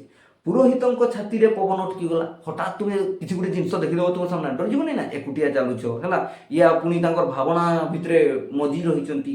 ତ ଥରିଲା ହାତରୁ ଛେଳିଟି ଖସି ପଡ଼ୁ ପଡ଼ୁ କେମିତି ରହିଗଲା। ସେ ଯେଉଁ ଛେଳିଟାକୁ କାନ୍ଧରେ ବୋହିଛନ୍ତି ସେ ପଡ଼ିଯାଉଥିଲା, କିନ୍ତୁ ସେ ଅଟକି ଗଲା। ଆଗନ୍ତୁକ ଫିକ୍କିରି 2 ଫାଳିଆ ହସଟିଏ ହସି ଦେଇ ହେଲା, ତାର ହଳଦିଆ ହଳଦିଆ ଦାନ୍ତ ଗୁଡ଼ା ବୋଧେ ଦେଖେଇ ଦେଇଥିବ ନାଇଁ ହେଁ, ତ ହସି ଦେଲା ଦେଇ ପ୍ରଣାମ କରୁ କରୁ କହିଲା, ସେ ପ୍ରଣାମ କରୁ କରୁ ହିଁ କହୁଛି, କ'ଣ କହୁଛି ନା କୁକୁରଟାକୁ କ'ଣ କାନ୍ଧରେ ବୋହିଛନ୍ତି ହେଁ। ଦେଖ ଆମେ ସାଧାରଣତଃ କୁକୁରକୁ କ'ଣ କରିଥାଉ, ଆମେ ପଛେ ପଛେ ଦୌଡ଼ିଥାଉ ହେଲା, ଆମ ପଛେ ପଛେ ଦୌଡ଼ିଥାଏ କୁକୁର, ତ ଇଏ ପ୍ଲାନିଂ କରି ଆସିଛନ୍ତି ନା। ତ ଇଏ କହୁଛି ଆରେ ନନା ଆପଣ କୁକୁରଟାକୁ କ'ଣ କାନ୍ଧରେ ବୋହିଛନ୍ତି ହେଲା ନା, ଏଇଟା ଯେଉଁ ତାକୁ ବୋହିବା ଜିନିଷ କ'ଣ ନାଇଁ ନା, ତାକୁ ତଳେ ଓହ୍ଲେଇଲେ ତ ସେ ଆପଣଙ୍କ ପଛେ ପଛେ ପାଞ୍ଜି ପାଞ୍ଜି ଯିବ ହେଲା। କଳି ଯୁଗ, ତାପରେ କ'ଣ କହୁଛି ଦେଖ, କଳି ଯୁଗ ବୋଲି କ'ଣ ସବୁ ଆଚାର ବିଚାର କଲା ନା କ'ଣ, କ'ଣ ଆପଣଙ୍କର ବୁଦ୍ଧି ବିବେକ ନାହିଁ କ'ଣ ହେଁ, ଏଇଟା କଳି ଯୁଗ ବୋଲିକିରି ଆପଣ କୁକୁରଟାକୁ କାନ୍ଧରେ ବୋହିକିରି ଯିବେ, ସିଏ ତ ଆପଣଙ୍କ ପଛେ ପଛେ ଦୌଡ଼େଇବ, ଆଉ ଆପଣ କାନ୍ଧରେ କି ପାଇଁ ବୋହିଛନ୍ତି ହେଲା। ଆଗନ୍ତୁକ ହେଇଗଲା। ଦେଖ ପୁରୋହିତ ଟିକିଏ ଅଡ଼ୁଆରେ ପଡ଼ିଲେ। ପୁରୋହିତ ଚିନ୍ତା କଲେ, ଆରେ ବାବା 2 ଜଣ କହିଲେଣି ହେଲା, ଏଟା ଯେଉଁ ମୁଁ ତ ଆଣିଥିଲି ଛେଳିଟା ହେଲା ନା, ଆରେ କୁକୁର କେମିତି ପାଲଟି ଗଲା ଜାଣିପାରିଲେନି, କଳା ଥିବ ବୋଧେ ଛେଳିଟା ନାଇଁ ହେଁ। ତ ଦେଖ କ'ଣ କହିବେ କିଛି ଠିକ୍ କରିପାରିଲେ ନାହିଁ, ସେ କ'ଣ କହିବେ ଆଉ ସିଏ କିଛି କହିପାରିଲେ ନାହିଁ, ସିଏ ବି କନଫ୍ୟୁଜ୍ ହେଲା। 2 ଜଣ ହେଇଗଲେ ନା, 2 ଜଣ ପୁରା ଏକଦମ ପୁରା ନା ହସ ନା କିଛି, ପୁରା ଏକଦମ ସେମାନେ ଦୃଢ଼ ଭାବରେ କହୁଛନ୍ତି କୁକୁର କୁକୁର ବୋଲିକିରି ହେଲା। ତ ଇଏ ଆଉ କିଛି ବୁଝିପାରିଲେ ନାହିଁ। ଛେଳିକୁ କାନ୍ଧରୁ ତଳକୁ ଓହ୍ଲାଇ ଖୁର ଟିକିଏ ପରଖି ନେଲେ, ସେ କାନ୍ଧରୁ ଛେଳିକୁ ତଳକେ ଓହ୍ଲେଇଲେ ଏବଂ ଛେଳିର ଯେଉଁ ଖୁର ଥାଏ ନା ବଳଦମାନଙ୍କର ଯେମିତି, ସେ ପରଖିଲେ, ଆରେ ଏଇଟା କୁକୁର ନା ଛେଳି, ସେ ଦେଖିଲେ ଯେ ଛେଳିଟା ହିଁ ହେଲା। ନିଜ ଆଖି ଦିଟାକୁ ଭଲ କରି ମକଚି, ଦେଖ ଅନ୍ଧାର ଅନ୍ଧାର ଚାଲିଛନ୍ତି, ସକାଳୁ ଭୋର ଭୋର ଚାଲିଛନ୍ତି, ସେ ଆଖିକୁ ଆମେ ଯେଉଁ ଓଡ଼ିଆରେ କହୁ ମଷ୍ଟିବା ହେଲା, ସେ ଆଖିକୁ ତାଙ୍କର କି କଲେ ମକଚି, ଛେଳିର ଲାଞ୍ଜଟିକୁ ହଲାଇ ଦେଖିଲେ, କୁକୁର ଲାଞ୍ଜ ତ ବଙ୍କା ନା, ତ ସେ ଲାଞ୍ଜଟିକୁ ଦେଖିଲେ ଯେ ଏଇଟା କୁକୁର ନା ଏଇଟା ଛେଳିଟା ହେଲା। ତାପରେ କ'ଣ ହେଇଛି ଦେଖ, ବହି ଆଣିଲା ବେଳେ କେଉଁଠି ମେ ମା କରିଥିଲା ନା ନାହିଁ ମନେ ପକାଇବାକୁ ଚେଷ୍ଟା କଲେ। ଯେତେବେଳେ ସେ ବହିକିରି ଆଣୁଥିଲେ କେଉଁ ଜାଗାଟା ସେ ମେ ମା ତ ଗୋଟେ କରିଥିବ ନା, ସେ ବୋବେଇଥିବ ନା, ଏଠାରେ ପୁରୋହିତ ଭାବିଛନ୍ତି।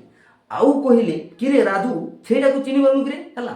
ତାପରେ ସେ ରାଧୁ କହୁଛନ୍ତି, କିରେ ରାଧୁ ଛେଳିଟାକୁ ଚିହ୍ନି ପାରୁନୁ ହେଁ, তুই ଛେଳିଟାକୁ କୁକୁର କହୁଛୁ। ହେ ତମ ସେ ତ ଜଣକୁ କହିଥିଲେ ତମର 60 ବର୍ଷ ନହେଲେ ବୁଦ୍ଧି ବିବେକ ହୁଏ ନାହିଁ, ପୁଣି ଏଠି କହୁଛନ୍ତି ମାନେ ତମମାନଙ୍କର କ'ଣ ଦିମା ଘାସ ଚରିବା ପାଇଁ ଯାଇଛି ନା କ'ଣ, ଏଇଭଳିଆ କିଛି ଗୋଟେ କହିଥିବେ ଏକ୍ସଟ୍ରା ଜିନିଷ ମୁଁ ଏଡ୍ କରିଦେଉଛି। ହେ ନା ଦେଖ ଆକୁ କ'ଣ ହେଉଛି, ରାଧୁ ବାଟ କାଟି ଯାଉ ଯାଉ ପଦେ ଶୁଣାଇ ଦେଇଗଲା। ହେ ନା ତାପରେ ଯେମିତି ସେ ବାଟ କାଟି କାଟି ଯିବା ପାଇଁ ଚାହିଁଲା, ମାନେ ବାଟ କାଟି କାଟି ମାନେ କ'ଣ, ବାଟ ଏଡ଼େଇକିରି ସେ ଯେଉଁ ପୁରୋହିତ ଅଛନ୍ତି ତାଙ୍କୁ ଏଡ଼େଇକିରି ଯେଉଁ ସେ ଯାଉଛି ତ ଶୁଣାଇ ଦେଇଗଲା, ଛେଳି ନା ବାଛୁରୀ, ହଁ ସରଗକୁ ନିଶୁଣି ନାହିଁ। ଆଉ କ'ଣ କହିଲା ଠିକ୍ ଶୁଣାଗଲା ନାହିଁ, ସେ ଚାଲି ଚାଲି କହୁଛି ନା, ତ ସରଗକୁ ନିଶୁଣି ନାହିଁ ମାନେ ଯେଉଁ କିସ ଆମ ସ୍ୱର୍ଗଲୋକକୁ କ'ଣ ନିଶୁଣି ଅଛି କି, ମାନେ ସିଢ଼ି ଅଛି କି ନାହିଁ।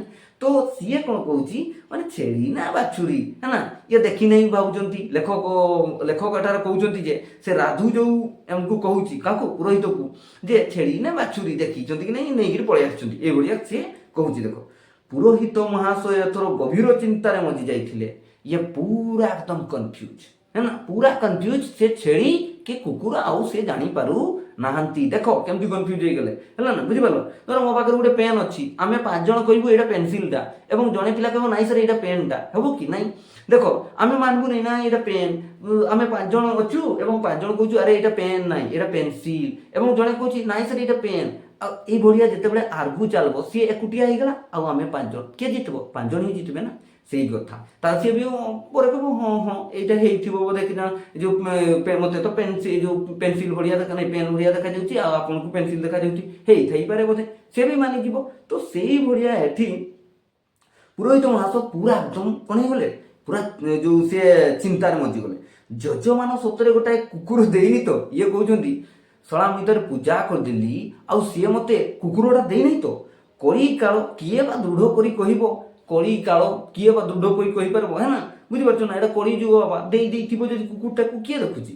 ଆକୁ ଦେଖ କ'ଣ କହୁଛି, ବୁଦା ବଣ ଏ ଭିତରେ ସରିଯାଇଛି, ଯେଉଁ ବୁଦା ବଣ ଥିଲା ସେ ସମାପ୍ତ ହେଇଯାଇଛି, ଆଗକୁ ଖୋଲା ରାସ୍ତା, ଆଗକୁ ରାସ୍ତା ସଫା, ହେ ନା, ଗାଁ ବି ଦୂରରୁ କ'ଣ ହେଲା ଦିଶିଲାଣି। ଏଇ ପୁଣି କିଏ ହଠାତ୍ ଜଣେ ବିରାଟ କାୟ ପୁରୁଷ ଆଉ 4 ହାତିଆ ଠେଙ୍ଗାଟି ଆବିର୍ଭାବ ହେଲା। ଆହୁରି ଥରେ ସେଇ ଭଳିଆ ମାନେ ସେଇ ଠେଙ୍ଗାଟା ହିଁ ବଦଳୁଛନ୍ତି ବୋଧେ କି ନାଇଁ ରେ। ଦେଖ ଆଉ ଜଣେ ମାନେ ମସ୍ତ ବଡ଼ ଗୋଟେ ଠେଙ୍ଗା ନେଇକିରି ତାଙ୍କ ସାମ୍ନାରେ କ'ଣ ହେଇଛି, ଉଭା ହେଇଯାଇଛି। ପୁରୋହିତେ ଚିହ୍ନି ପାରିଲେ ପାଖ ଗାଁର ଅଗାଧୁ। ନାମ ବି ନାମ ଦେଖ ରାଇମ୍ସ ୱାର୍ଡ ହେଇଗଲା। କ'ଣ ପ୍ରଥମ ହେଲା ପାଣୁ ରାଧୁ ଅଗାଧୁ, ପାଣୁ ରାଧୁ ଅଗାଧୁ, ହେ ନା। ଅଗାଧୁ ଭକ୍ତିପୂର୍ଣ୍ଣ ପ୍ରଣାମଟିଏ କଲା ଆଉ ଆଶୀର୍ବାଦ ଗ୍ରହଣ କରୁ କରୁ ସାପ ଉପରେ ଗୋଡ଼ ପଡ଼ିଲା ପରି ଚମକି ଉଠି କହିଲା, ହେ ନା, ତୁମେମାନେ ଦେଖିଥିବ ହଠାତ୍ ଧର ତୁମ ପାଦକୁ କୌଣସି ଗୋଟେ ପକଜୋକ ଆସିଗଲେ ତୁମେ କ'ଣ ହେବ, ଝିଅ ଛୁଆମାନେ ତ ବେଶୀ ଚିଲେଇ ଚିଲେଇ ଡେଙ୍ଗିବେ ନାଇଁ ନା, ଝିଣ୍ଟି ପିଟି ଦେଖିଲେ ତ ଏତେ ଡରନ୍ତି ଆଉ, ହେଲା। ସେଇଭଳିଆ ଏଠି ତୁମେମାନେ ପୁଅ ପିଲାମାନେ ହେଲା କୌଣସି ସାପ ଫାପ ତୁମ ପାଦ ତଳକୁ ଯେତେବେଳେ ପଳେଇ ଆସିଥିବ ତୁମେ କ'ଣ ଜମ୍ପ ମାରିବ ନାଇଁ ନା, ଏ ଯେମିତି ହାଇ ଜମ୍ପ ମାରନ୍ତି ସେଇଭଳିଆ ନାଇଁ। ତ ଦେଖ ଏଠି ଇଏ ଯେମିତି ତାଙ୍କ ପାଦ ତଳକୁ ଗୋଟେ କ'ଣ ସାପ ପଳେଇ ଆସିଛି ସେଇଭଳିଆ ଇଏ କ'ଣ କଲେ ମାନେ ଡେଇଁ ଉଠିଛନ୍ତି। କିଏ, ଅଗାଧୁ ଡେଇଁ ଉଠିଛି। ଅବଧାନେ ଏମିତି ଜାତିଆ କୁକୁରଟା କୋଉଠୁ ପାଇଲେ, ଇଏ ଦେଖ ତାଙ୍କୁ ସମ୍ବୋଧନ କରୁଛି ଅବଧାନେ, କହୁଛି ଆରେ ଆପଣ ଏତେ ଜାତିଆ କୁକୁରଟା କୋଉଠି ପାଇଲେ, ପୁରା ଏକଦମ ଯିଏ ହେଲେ ବି କହିବ ଛେଳିଟା, ହେଲା ନା, କ'ଣ କହିବ ଛେଳି ଟିକେ କହିବ। କିଏ ବି ଛେଳି ବୋଲି ଭୁଲ କରି ବସିବ, ଭଲ ତାనికి ଭୁକୁଛି ନା କ'ଣ କରିଛି, ଯିଏ ହେଲେ ବି ଭାବ ଏଇଟା ଛେଳିଟା, ଭଲ ଭୁକୁଛି ନା, ଏମିତି ପଚାରେ। କେତେ ଚାଲାକ ଦେଖ ମାନେ ଲୋକମାନେ, ହେଲା ନା, କେମିତି ଏଇଭଳିଆ ଆମର ଯେଉଁ ଭାରତର ଯେଉଁ ଭୋଟର୍ସ ମାନେ ଅଛନ୍ତି, ରାଜନୀତିଜ୍ଞ ମାନେ, ହେ ନା, ଯେଉଁ ପଲିଟିସିଆନ୍ସ ମାନେ ଅଛନ୍ତି, କିମ୍ବା ତାଙ୍କର ଯେଉଁ ଭଡ଼ାଟିଆ ଗୁଣ୍ଡା ମାନେ ଅଛନ୍ତି, ଆମକୁ ଭୁଆଁ ବୋଲାନ୍ତି, ହେଲା। ଏଇଠି ଜଣେ ଶିକ୍ଷିତ ଲୋକ କ'ଣ ହେବ, ହେ ନା, ତୁମେ ଚିନ୍ତା କର ଗୋଟେ ପାତ୍ରରେ ମାନେ ପୁରା ଏକଦମ ବିଷ ଜଳ ଆଉ ସେଇଠି ନେଇକି ତୁମେ ଅମୃତ ଟିକେ ପକେଇଦେବ, କିଛି ହବ କି, କିଛି ନାହିଁ, ହେଲା। ସେ ଅମୃତ ବି ବିଷ ପାଲଟିଯିବ। ଆକୁ ଦେଖ ଯଥେଷ୍ଟ ହୋଇସାରିଥିଲା ସବୁ, ସେ ଶୁଣି ସେ କନଫ୍ୟୁଜନ ହେଇଯାଇଛନ୍ତି ପୁରା, ହେ ନା। ପୁରୋହିତ ସେଇଠି ଛେଳିଟିକୁ ରାସ୍ତା ଉପରେ ଠିଆ ଠିଆ କଚାଡ଼ି ଦେଲେ, ନେଇକିରି ଦନାଦନ ତାକୁ କଚାଡ଼ି ଦେଇଛନ୍ତି। ଗୋଡ଼ ହାତ ଭାଙ୍ଗି ଯାଇଥିବ ଛେଳି, ମେ କରି ସେଇଠି ପଡ଼ିଯାଇଥିବ ବୋଧେ ନାଇଁ। ରାଗରେ ଲାଜରେ ଆଉ ଭଲ ଚଷମା ହଳଟିଏ ନ କିଣି ଏମିତି ହଟହଟା ହୋଇଥିବା ଯୋଗୁଁ ଦୁଃଖରେ ନିଜ କରମକୁ ନିଦି, ହେ ନା, ଯଜମାନଙ୍କୁ ଅଭିଯୋଗ। ଆରେ ବାବା ସିଏ ପୁଣ୍ୟ କମେଇବ ବୋଲି ତାଙ୍କୁ ଯଜମାନ ପୂଜା କରେଇଥିଲା ପୁରୋହିତକୁ, କିନ୍ତୁ ଏଇ 3 ଜଣ ଦେଖ ତାଙ୍କୁ ପାପର ଭାଗିଦାରୀ କରିଦେଲେ, ହେଲା ନା। ଏଇ 3 ଜଣ ଲୋଭରେ ତାଙ୍କୁ କ'ଣ କରିଦେଲେ, ପାପର ଭାଗିଦାରୀ କରିଦେଲେ, ହେ ନା। ଅଭିଶାପ ଦେଇ ଗାଁ ଆଡ଼କୁ ଖଣ୍ଡ ଦୌଡ଼ ଦେବାକୁ ଆରମ୍ଭ କଲେ ଏବଂ ଗାଁକୁ ସିଏ ରାଗିକିରି ମନରେ ମନରେ ସେ ଯେଉଁ କହନ୍ତିନି ନା, ମାନେ ଅଭିଶାପ ଦେଇକିରି ଇଏ ଗାଁକୁ ଯାଉଛନ୍ତି। ସିଏ ପୁଣ୍ୟ କମେଇବ ବୋଲି ଡାକିଥିଲା, କିନ୍ତୁ ସକାଳୁ ସକାଳୁ ତାଙ୍କୁ ଶୋଇକିରି ବି ଉଠିଥିବେନି କଥା ନାହିଁ, ତାଙ୍କୁ ଅଭିଶାପ ମିଳିଯାଇଛି। ଏଇ 3 ଜଣ ମାନେ ଏଇ ବ୍ୟକ୍ତି ତାଙ୍କୁ ଅଭିଶାପ ଦିଆ କରିଦେଲେ, ବୁଝିପାରୁଛ ତ। ଦେଖ ତାପରେ ତ ଅଗାଧୁର ମାନେ ମଜା କହିଲେ ନ ସରେ ଆଉ ହେଲା। ଅଗାଧୁ ଛେଳିଟିକୁ ଆଦରରେ ଛାତି ପାଖରେ ଯାଉଥିଲା ବା ଖାଲି ସ୍ୱର୍ଗର ତୃପ୍ତି ମିଳିଯାଇଥିବ ତାକୁ ନେଇ। ଜାବୁଡ଼ି ଧରି ତାର ଅନ୍ୟ 2 ସାଙ୍ଗ ପାଣୁ ଆଉ ରାଧୁ ପାଖକୁ ଖୁସି ମନରେ ଚାଲିଗଲା। ବା ମାନେ ଯେଉଁ ହସ ଥିବ ନା, ମୁଚକି ହସି ମାରି ମାରି ଯାଉଥିବ କେଜାଣି ନାଇଁ। ଦେଖ ନା ସେ ଦେଖ ସେ ଯେଉଁ ମୁଚକି ହସି ଦେଖିଥିବ ନା, ତୁମେ ବି ସମସ୍ତେ ଦେଖିଛ ଜାଣିଛୁ ହେଲା। ମୁଚକି ହସି ମାରି ମାରିକିରି ଇଏ ନେଇକିରି ଯାଉଛି ସେଇଟାକୁ, ବୁଝିପାରିଲ। ଆଜି ଆମ ଦେଶରେ ଅଗଣିତ ପାଣୁ ରାଧୁ ଆଉ ଅଗାଧୁ ବାହାରି ପଡ଼ିଛନ୍ତି। ପିଲାମାନେ ଏଠି ତୁମମାନଙ୍କ ପାଇଁ ଗୋଟେ ପ୍ରଶ୍ନ, ଏଇ ମୁଁ ଯେତିକି ପଢ଼େଇଲି ଏଇ ଯେଉଁ ଏଥିରୁ ତୁମେ କ'ଣ ବୁଝିବାକୁ ପାଉଛ ମୋତେ କମେଣ୍ଟ ସେକ୍ସନରେ ବତେଇବ ହେଲା। ଯଦି ତୁମକୁ ଭିଡ଼ିଓ ଭଲ ଲାଗୁଛି ତାହେଲେ ଲାଇକ୍ ସେୟାର ସବସ୍କ୍ରାଇବ୍ କରିବ ହେଲା। ତାହେଲେ ମୋର ମନୋବଳ ବି ବଢ଼ିବ ଏବଂ ମୁଁ ଆହୁରି ବଢ଼ିଆ ବଢ଼ିଆ ଭିଡ଼ିଓ ଆଣିବି। ଏବଂ ତୁମେମାନେ ଯଦି କିଛି ସଜେସନ୍ ଦେବା ପାଇଁ ଚାହୁଁଛ ହେଲା, ତୁମେ କମେଣ୍ଟସ୍ ବକ୍ସରେ ଲେଖ ଯେ ସାର୍ ଏଇ ଜାଗାରେ ଏଭଳିଆ ହେଉଛି, ଆପଣ ଏଟାକୁ ଆଉ ଟିକେ କ୍ଲିୟର କରନ୍ତୁ। ମୁଁ ଚେଷ୍ଟା କରିବି ହେଲା, ମୁଁ ଯେତିକି ସମ୍ଭବ ହେଇପାରିବ ମୁଁ ଚେଷ୍ଟା କରିବି। ତ ଦେଖ ଆକୁ ପଢ଼ବା ହେଲା, ଟାଇମ୍ ୱେଷ୍ଟ କରନି। ଆଜି ଆମ ଦେଶରେ ଅଗଣିତ ପାଣୁ ରାଧୁ ଆଉ ଅଗାଧୁ ବାହାରି ପଡ଼ିଛନ୍ତି। ଛେଳିକୁ କୁକୁର ଆଉ କୁକୁରକୁ ଛେଳି କରିବା ଉଦ୍ଦେଶ୍ୟରେ ହେଲା। ଯିଏ ଛେଳି ତାକୁ କୁକୁର ବନେଇ ଦେଉଛନ୍ତି, ଯିଏ କୁକୁର ତାକୁ ଛେଳି ବନେଇ ଦେଉଛନ୍ତି, ବୁଝିପାରିଲ। ଏଠି ପଇସାର ଖେଳ ବାବା, ସବୁ ପଇସାର ଖେଳ ହେଲା। ସେ କହନ୍ତି ନା ଆବେ ପଶୁ ଯାବେ ପଶୁ ବାବୁ ପରଶୁରାମ ପେଶା କିଆ ନା କରେ କାମ, ଅର୍ଥାৎ ବୁଝିପାରିଲ ନା। ମାନେ ପଇସା ଯଦି ତମ ପାଖରେ ଅଛି, ଜଙ୍ଗଲର ହାତୀ ବି ତମର, ବୁଝିପାରିଲ ତ। 3 ତୁଣ୍ଡ ସାଙ୍ଗକୁ ସେମାନଙ୍କ ପାଖରେ ପ୍ରଚାର ପତ୍ର ହେଲା। ଦେଖ 3 ତୁଣ୍ଡ ସାଙ୍ଗକୁ ଲୋକମାନେ, ଜଣେ ତମକୁ କହିଲା ଏଇ ପାର୍ଟି ଭଲ, ମତେ ଜଣେ କହିଲା, ମୁଁ ଶୁଣିଲି ହଁ, ମୁଁ ଆଉ ଯାଇକିରି ଆଉ ଜଣଙ୍କୁ କହିବି, ତ ଏଇଟା କି ହେଲା, ଧୀରେ ଧୀରେ ପ୍ରଚାର ହେଇଗଲା। ତ ଲୋକଙ୍କ ମାଇଣ୍ଡକୁ ଆସିଲା ଏବଂ ଲୋକମାନେ ଜାଣିଲେ ହଁ ଏଇ ପାର୍ଟି ହିଁ ଭଲ ହେଇଥିବ, ତାକୁ ହିଁ ଭୋଟ ଦେବା ଆଉ ହେଲା। ସେଇଭଳିଆ ଦେଖ ସେମାନଙ୍କ ପାଖରେ ନିଜର ବୁଦ୍ଧି ବିବେକ ନାହିଁ ପୁରା, ନିଜର ବୁଦ୍ଧିରେ କେବେ ଭୋଟ ଦେବେ ନାହିଁ ହେଲା, ବୁଝିପାରୁଛ ତ। ସେମାନଙ୍କ ପାଖରେ ପ୍ରଚାର ପତ୍ର, ତାଙ୍କର କ'ଣ ଅଛି ପ୍ରଚାର ପତ୍ର, ହ୍ୟାଲୋ ହ୍ୟାଲୋ ସମସ୍ତେ ଶୁଣ, ଏଇଭଳିଆ କରିକରି ମାନେ ଗାଡ଼ି ନେଇକିରି ଧାଉଁଥିବେ ଏପଟେ ସେପଟେ। କାନ୍ଥ ବାଡ଼ ଲେଖା, କାନ୍ଥରେ ବଡ଼ ବଡ଼ ଲେଖି ଦେଇଥିବେ ହେଲା, ଆମର ପାର୍ଟି ହେଲା ବିଜୟୀ ପାର୍ଟି, ଆମର ପାର୍ଟି ଅମୁକ ପାର୍ଟି, ଏଇଭଳିଆ ଲେଖିକିରି ସେମାନେ ଭର୍ତ୍ତି କରିଦେଇଥିବ କାନ୍ଥ। ସିନେମା ହଲ୍ର ପର୍ଦା ବଡ଼ ବଡ଼ ହୋର୍ଡିଂ ଲାଗିଥିବ, ଏଇ ଯେଉଁ ଏଇ ସରକାର ଏଇ କରିଛନ୍ତି, ଏଇ ସରକାର ଏଇ କରିଛନ୍ତି, ଆମ ପଇସାରେ ହିଁ ସେଇ ହୋର୍ଡିଂରେ ହେଲା। ସେଇ ହୋର୍ଡିଂ ଯେଉଁ ଲାଗୁଛି ସେ ଆମ ଟ୍ୟାକ୍ସ ପଇସାରେ। ରେଡ଼ିଓ ଯେତେବେଳେ ଖୋଲିବ ସେତେବେଳେ ସେ ପାର୍ଟିର ଗୁଣଗାନ କରୁଥିବ। ଟେଲିଭିଜନ ବର୍ତ୍ତମାନ ତ ଜାଣିଛ ତମେ ମାନେ ଗଦି ମିଡ଼ିଆ ଆସିଯାଇଛି ହେଲା, ଯେଉଁ ମିଡ଼ିଆ ପୂର୍ବେ ଥିଲା ସେ ମିଡ଼ିଆ ନାହିଁ ହେଲା, ବୁଝିପାରୁଛ ତ। ଆଜି ମାନେ ସବୁବେଳେ ଦେଖ ପୂର୍ବେ କି ହେଉଥିଲା, ସରକାରଙ୍କୁ ସେମାନେ କ୍ରିଟିସାଇଜ କରୁଥିଲେ। ବର୍ତ୍ତମାନ ସମୟରେ ସେ କିଏ ସରକାରକୁ କ୍ରିଟିସାଇଜ କରୁଛି, କିଏ ସରକାର ମାନେ ଭଲ ଗୁଣ ଗାନ କରୁଛି, ଆମେ କିଛି ଆଉ ଜାଣିପାରୁନାହିଁ। ଏତେ ବଡ଼ ଟେକ୍ନୋଲୋଜି ଆସିଗଲା ସତ୍ୟ, ସମସ୍ତଙ୍କ ପାଖରେ ମୋବାଇଲ, ଆମେ କନଫ୍ୟୁଜ। ଏଇ ଯେଉଁ 3 ତୁଣ୍ଡରେ ପରା ଛେଳି କୁକୁର ହେଲା, ଆମେ କନଫ୍ୟୁଜ ହେଲା। ଜଣେ କହୁଥିବ ଏଇଟା ମେଣ୍ଢା, ଜଣେ କହୁଥିବ ଏଇଟା ଛେଳି, ଜଣେ କହୁଥିବ ଏଇଟା କୁକୁର ହେଲା, ସେଇଭଳିଆ ହେଉଛି। ଦେଖ ଟେଲିଭିଜନ ଠାରୁ ଆରମ୍ଭ କରି ପାଲା ଦାସକାଠିଆ, ସଭା ସମିତି, ଶୋଭାଯାତ୍ରା ହେଲା ପର୍ଯ୍ୟନ୍ତ ଅନେକ ନୂତନ ଆଧୁନିକ ଢଙ୍ଗର ପ୍ରଚାର ଅସ୍ତ୍ର ଜମା ହେଲାଣି। ବିଭିନ୍ନ ପ୍ରକାର ଯନ୍ତ୍ର ମାଧ୍ୟମରେ ସେମାନେ ତାଙ୍କର ଯେଉଁ ପ୍ରପୋଗାଣ୍ଡା କ'ଣ କରୁଛନ୍ତି, ପ୍ରଚାର ପ୍ରସାର କରୁଛନ୍ତି। ସେମାନଙ୍କ ପାଖରେ ଧନର ମଧ୍ୟ ଅଭାବ ନାହିଁ, ତାଙ୍କ ପାଖରେ ଧନର ଅଭାବ ନାହିଁ। ଦେଖ ଜଣେ ଗରିବ ଛିଡ଼ା ହେଇଥାଉ, ତାକୁ ତା ନିଜ ପରିବାର ଲୋକ ବି ଭୋଟ ଦେବେ ନାହିଁ ହେଲା, ବୁଝିପାରୁଛ ତ। ମୁଁ ନ୍ୟୁଜ୍ ଦେଖୁଥିଲି ଯେ ଗୋଟେ ଜାଗାରେ ଜଣେ ବ୍ୟକ୍ତି ଛିଡ଼ା ହେଇଥିଲେ ଏବଂ ତାଙ୍କ ପରିବାର, ସିଏ କେବଳ ତାଙ୍କର ଗୋଟେ ଭୋଟ, ସେ ନିଜେ ଯେଉଁ ଭୋଟଟା ଦେଇଥିଲେ ତାଙ୍କୁ ସେଇ ଭୋଟଟା ମିଳିଥିଲା ଏବଂ ତାଙ୍କର ପରିବାର ଲୋକ ମଧ୍ୟ ତାର ଉପରେ ଭରସା ନାହିଁ, ସେ ଭୋଟ ପାଇଲେନି। ଚିନ୍ତା କର ମାନେ କୋଉ ଲେବୁଲର ମାଇଣ୍ଡ ୱାଶ ହେଉଛି ହେଲା। ଦେଖ ଓ ଆଧୁନିକ ଢଙ୍ଗର ପ୍ରଚାର ଅସ୍ତ୍ର ଜମା ହେଲାନି, ସେମାନଙ୍କ ପାଖରେ ଧନର ମଧ୍ୟ ଅଭାବ ନାହିଁ। ଯେଉଁମାନେ ନିର୍ବାଚନରେ ଛିଡ଼ା ହେଉଛନ୍ତି ତାଙ୍କ ପାଖରେ ଧନର ଅଭାବ ନାହିଁ। ଯେଉଁଠି ଶିକ୍ଷିତ ଭୋଟଦାତା ମଧ୍ୟ ଉଦାସୀନ। ଚିନ୍ତା କର ଯେଉଁଠି ମାନେ 50 ଜଣ ବ୍ୟକ୍ତି ଅଛନ୍ତି ମୂର୍ଖ ଆଉ ଜଣେ ଅଛି ଶିକ୍ଷିତ, ସେ କ'ଣ କରିବ, ସିଏ ବି ସେଇ ତାଙ୍କ ଲାଇନରେ ଯିବ ନା। ଶିକ୍ଷିତ ହେଲେ କ'ଣ ହେଲା ନା, ସିଏ ବି ସେଇ ବ୍ୟକ୍ତିର କ'ଣ ଯେଉଁ ପନ୍ଥା ଅବଲମ୍ବନ କରିବ, ସିଏ ବି ଚୁପ୍, ଆଉ କିଛି କହିପାରିବ ନାହିଁ। କାରଣ ସେମାନେ 50 ଜଣ ଯେଉଁଟା ଠିକ୍ କହୁଛନ୍ତି, ଇଏ ଏକୁଟିଆ ସେଇଟାକୁ ପ୍ରୁଭ୍ କରିପାରିବେନି ଏବଂ ଏଇଟା ଅସମ୍ଭବ, ବୁଝିପାରୁଛ ତ।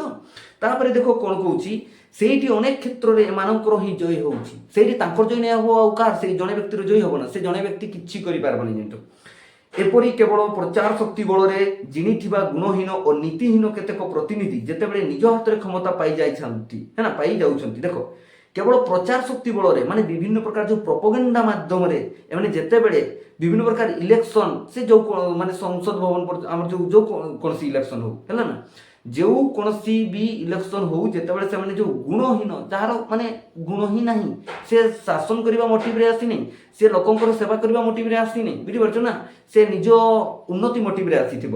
ଏବଂ ନୀତିହୀନ, ତାର ଯେଉଁ ନୀତି ଥିବ ସେ ତାର ନୀତି ମାନେ ଯେଉଁ ନୀତିହୀନ ହେଲା।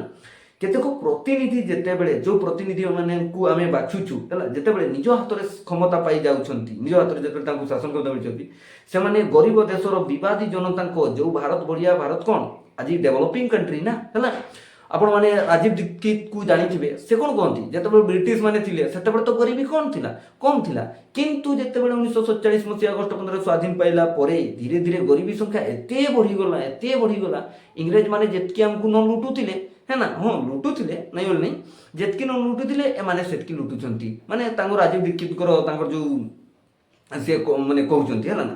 ତ ଦେଖ, ସେମାନେ ଗରିବ ଦେଶର ବିବାଦୀ ଜନତାଙ୍କ ମଧ୍ୟରେ ସୀମିତ ସୁବିଧା ବାଣ୍ଟିଲା ବେଳେ ମାଙ୍କଡ଼ ଦୁଇ ବିରାଡ଼ିଙ୍କ ମଧ୍ୟରେ ପିଠା। ଆଚ୍ଛା, ତୃତୀୟ କ୍ଲାସରେ ପଢ଼ିଥିବ, ଜଣେ ଗୋଟେ ବିରାଡ଼ି, ଦୁଇ ଜଣ ବିରାଡ଼ି କ'ଣ ପିଠା ନେଇକିରି ଆସନ୍ତି ହେଲା। ସେ ବିରାଡ଼ି ସେ ମାଙ୍କଡ଼ ଗଛ ଉପରେ ଥାଇ ଶୁଣୁଥାଏ, ଏମାନଙ୍କ ମଧ୍ୟରେ ଭାଗବାଣ୍ଟା କେମିତି କରିବେ ଏମାନେ ଜାଣିନାହାନ୍ତି ହେଲା। ଯେମିତି ଆମେମାନେ ଯେମିତି ଆମେ କେଉଁ ଜିନିଷଟାକୁ କିଭଳି ଭାବରେ ଭାଗବାଣ୍ଟା କରିବା ଆମେ ଜାଣିନାହିଁ, ତ ସେମାନେ ଆମକୁ ଭାଗବାଣ୍ଟା କରିଦେଉଛନ୍ତି, ଆଉ କି ସବୁ ନହେଲେ ପକେଟରେ ପୁରୁଛି, ଆଉ ନହେଲେ ବାକ୍ସରେ, ଆଉ କିସ। ତ ତାପରେ ଯେଉଁ ବିରାଡ଼ି ଦୁଇ ଜଣ ନେଇକିରି ଆସନ୍ତି ପିଠା, ମାଙ୍କଡ଼ କ'ଣ କରେ, ମାଙ୍କଡ଼ ତାକୁ ଜାଣି ବୁଝି, ମାନେ ସେ ଜାଣିଛି ଗୋଟେ ପଟେ ଅଧିକ କାଟିବ, ଅନ୍ୟ ପଟେ କମ୍ କାଟିବ, ତ ଦୁଇ ଜଣକୁ ଯେତେବେଳେ ସମାନ କରିବାକୁ ଯାଉଥିବ ଏପଟ ବି କାଟିବା ପାଇଁ ପଡ଼ିବ, ତାକୁ ଲେ ପାଟିରେ ପୁରା ହେଲା, ବୁଝିପାରୁଛ ତ। ତ ଦେଖ, ସେମାନେ ଗରିବ ଦେଶର ବିବାଦୀ ଜନତାଙ୍କ ମଧ୍ୟରେ ସୀମିତ ସୁବିଧା ବାଣ୍ଟିଲା ବେଳେ ମାଙ୍କଡ଼ ଦୁଇ ବିରାଡ଼ିଙ୍କ ମଧ୍ୟରେ ପିଠା ବାଣ୍ଟିଲା ନ୍ୟାୟରେ ତରାଜୁର ଦିପାଖ ଓଜନ ସମାନ କରୁ କରୁ ଗୋଟିଏ ପଟରୁ ପୁଳାଏ ଉଦରସ୍ଥ ମାନେ ପେଟକୁ ଯେଉଁଟା ଯାଉଛି ହେଲା, କିମ୍ବା ପକେଟସ୍ଥ କଲା ପରେ ଅନ୍ୟ ପାଖ ଯେତେବେଳେ ବେଶୀ ଓଜନିଆ ହୋଇଯାଉଛି ହେଲା, ଅନ୍ୟ ପାଖରେ ଯେତେବେଳେ ବେଶୀ ଓଜନିଆ ହୋଇଯାଉଛି ସେପଟରୁ ପୁଳେ କାଢ଼ି ଆଣି ପକେଟରେ ଭର୍ତ୍ତି କରି ଦେଉଛନ୍ତି। ବୁଝିପାରିଲ, ଏପଟଟା ଯଦି ବେଶୀ ହେଲା ତାହେଲେ ଏପଟୁ ଅଧା କାଢ଼ିକିରି ପକେଟରେ ପୁରା ହେଉଛି, ସେପଟଟା ଯଦି ବେଶୀ ହେଇଗଲା ତାହେଲେ ସେପଟୁ କାଢ଼ି ଆଣିକିରି ତ ସେଠି ସରିଯିବ, ଆଉ କି ତୁମକୁ ଚାବନି ଆଠିନି କେବଳ ତାର ସେଇ ଯେଉଁ ତେଲ ଲାଗିଥିବ ନାହିଁ ନା, ସେଇ ଜିନିଷଟା ତୁମକୁ ମିଳିବ। ବୁଝିପାରିଲ, ପକେଟସ୍ଥ କଲା ପରେ ଅନ୍ୟ ପାଖ ଯେତେବେଳେ ବେଶୀ ଓଜନିଆ ହୋଇଯାଉଛି ସେପଟରୁ ପୁଳେ କାଢ଼ି ଆଣି ପକେଟରେ ଭର୍ତ୍ତି କରି ଦେଉଛନ୍ତି। ତରାଜୁର ଦିପାଖ ଶେଷରେ ଖାଲି ହୋଇଯାଉଛି, ଖତମ ହେଲା, ଆଉ ତୁମକୁ ମିଳିପାରିବ ନାହିଁ, ହୋଇଯାଉଛି। ଆଉ ଜନତା ଜନାର୍ଦ୍ଦନ ଦୁଇ ବିରାଡ଼ିଙ୍କ ପରି ଖାଲି ଓଠ ଚାଟି ଏହି ପ୍ରତିନିଧିଙ୍କୁ ମିଟି ମିଟି କରି ଅନାଇ ରହିଛନ୍ତି, ଏଭଳିଆ ଅନାଇ ରହିଛନ୍ତି, ଆଉ ତାଙ୍କ ପାଖକୁ ପହଞ୍ଚି ପାରୁ ନାହିଁ। ତ ଲେଖକଟାରେ ବହୁତ ବଢ଼ିଆ ଲେଖିଛନ୍ତି ହେଲା, ସେ ଯେଉଁ ବର୍ତ୍ତମାନର ଆମର ଯେଉଁ ବର୍ତ୍ତମାନ ସ୍ଥିତି ବିଷୟରେ ସେ ଏଠି ବର୍ଣ୍ଣନା କରିଛନ୍ତି, ଯେଉଁଟା ସତ ହେଲା। କେବଳ ଯେଉଁ +2 ପରେ ତୁମେ ଭାବ ମୁଁ କେବଳ ପରୀକ୍ଷା ଉଦ୍ଦେଶ୍ୟରେ ପଢ଼ିବି, ସେଇଭଳିଆ ନାହିଁ। ପରୀକ୍ଷା ସହିତ ନିଜ ଜୀବନର ପରବର୍ତ୍ତୀ ସମୟରେ ତୁମେ ଯେଉଁ ଯିବ ଏଇ ଜିନିଷକୁ ୟୁଟିଲାଇଜ୍ କରିବ ହେଲା, ସେଇ ଉଦ୍ଦେଶ୍ୟରେ ବି ପଢ଼। ଯେଉଁ ପ୍ରତିନିଧିମାନଙ୍କୁ ତରାଜୁ ଧରିବାର ସୁଯୋଗ ମିଳିନି ହେଲା, ଯେଉଁମାନେ ତରାଜୁ ମାନେ ଦେଖ ଦୁଇ ଜଣ ପ୍ରତିଦ୍ୱନ୍ଦ୍ୱୀ ଥାନ୍ତି, ଯିଏ ବି ତ ଜଣେ ଜିତିବ ନା, ଆଉ ଜଣେ ହାରିବ। ତ ଯେଉଁମାନେ ଜିତି ନ ପାରନ୍ତି ସେମାନଙ୍କ ମଧ୍ୟରୁ କେତେକ, ସେମାନଙ୍କ ମଧ୍ୟରୁ ଯେଉଁମାନେ ଜିତି ନ ପାରନ୍ତି ଅଧେଗୁଡ଼ା ବସିଯାନ୍ତି ଚୁପଚାପରେ, ତ ଆଉ ଯେଉଁମାନେ ରହିଯାଉଛନ୍ତି କେତେକ ମାଙ୍କଡ଼ ଚିତି ମାରି ହେଲା, ମାଙ୍କଡ଼ ଚିତି ମାରି ରାଜନୈତିକ ପଣ୍ଟ ପରିବର୍ତ୍ତନ କରୁଛନ୍ତି ହେଲା। ତାପରେ ଆରମ୍ଭ ହେଉଛି ବାଉଁଶ ରାଣୀ ଖେଳ ହେଲା। କେଉଁ ନେତା ଲାଠିଟିଏ ଧରି ଆଉ କିଏ ବା ରଙ୍ଗ ବେରଙ୍ଗର ହେଲା ଛତାଟିଏ ଧରି ଦୁଇ ବାଉଁଶ ଖୁଣ୍ଟ ମଧ୍ୟରେ ବନ୍ଧା ହୋଇଥିବା ତାର ଦଉଡ଼ିରେ, ଦେଖିଥିବ ତୁମେ ମାନେ ବିଭିନ୍ନ ପ୍ରକାର ସ୍ଥାନରେ ଦେଖାଯାଏ, ଦୁଇ ପଟେ କ'ଣ ବାଉଁଶ ରାଣୀ ଖେଳ ଦେଖିଥିବ, ଦୁଇ ପଟେ କ'ଣ ବାଉଁଶ ବନ୍ଧା ହେଇଥିବ ଏବଂ ଗୋଟେ ସୂତା କ'ଣ ହେଇଥିବ, ସୂତା ତ ନୁହେଁ, ରସି ଗୋଟେ ଦଉଡ଼ି ତାର ମଝିରେ ଟଙ୍ଗା ହେଇଥିବ ଏବଂ ସେମାନେ ତାଙ୍କର ନାଟକ ଦେଖାଉଥିବେ, ସେଇଟା ଦେଖିଥିବ ତମେ ମାନେ ହେଲା। ତାର ଦଉଡ଼ିରେ କାରସାଦି ଦେଖାଉ ବେଳେ ବେଳେ ବିଚିତ୍ର ଗତିରେ ଗୋଟିଏ ଗୋଡ଼ରେ ଭଅଁର ଖେଳି ଦିଏ, ଦିଗ ପରିବର୍ତ୍ତନ କରି ନେଉଛନ୍ତି। ଯଥା ସମୟରେ ଖେଳ ଭାଙ୍ଗି ଯାଉଛି ହେଲା, ତାର ସମୟ ମାନେ ଦେଖ। ଆଚ୍ଛା ତୁମେ କୁହ, 5 ବର୍ଷରେ ଥରେ ଇଲେକ୍ସନ ହୁଏ, କିମ୍ବା କୌଣସି ଯଦି ଘଟଣା ହେଲା ତାହେଲେ ଇଲେକ୍ସନ ହେବ। ଯଦି ଯେଉଁ ନେତା କିମ୍ବା କିଏ ସେଇ ପଦବୀ ତାଙ୍କର ଯଦି ଫାଙ୍କା ପଡ଼ିଲା ହେଲା କୌଣସି କାରଣବଶତଃ, ତାହେଲେ ନିର୍ବାଚନ ହୁଏ। ତ ଲେଖକ ଏଠି ଯେଉଁ ବାଉଁଶ ରାଣୀ ଖେଳ କଥା କହୁଛନ୍ତି ହେଲା, ସିଏ ଏଠି ଆମର ଯେଉଁ ରାଜନୀତି ଅଛି ହେଲା, ଆମର ଯେଉଁ ରାଜନୀତି ବ୍ୟବସ୍ଥା ଅଛି, 5 ବର୍ଷରେ ଥରେ ଇଲେକ୍ସନ, 5 ବର୍ଷ ସେମାନେ କିଛି କାମ କରିବେ ନାହିଁ। ଯେତେବେଳେ ଅନ୍ତିମ ସମୟ ଆସିବ ସେହି ସମୟରେ ସେମାନେ ନିଜର କ'ଣ କାମ କରିବେ। ଯଥା ସମୟରେ ଖେଳ ଭାଙ୍ଗି ଯାଉଛି ହେଲା, ତାର ଗୋଟେ ଟାଇମ୍ ଲାଇନ୍ ଅଛି ନା। ଆମର ଯେଉଁ ଲୋକସଭା ନିର୍ବାଚନ ହେଉ କିମ୍ବା ଆମର ବିଧାନସଭା ନିର୍ବାଚନ ହେଉ, ତାର ଗୋଟେ ଟାଇମ୍ ଲାଇନ୍ ଅଛି। ତ ଯଥା ସମୟରେ ସେଇଟା କହୁଛନ୍ତି ଲେଖକ ଯେ ତାର ଖେଳ କ'ଣ ହେଇଯାଉଛି, ସମାପ୍ତ ହେଇଯାଉଛି।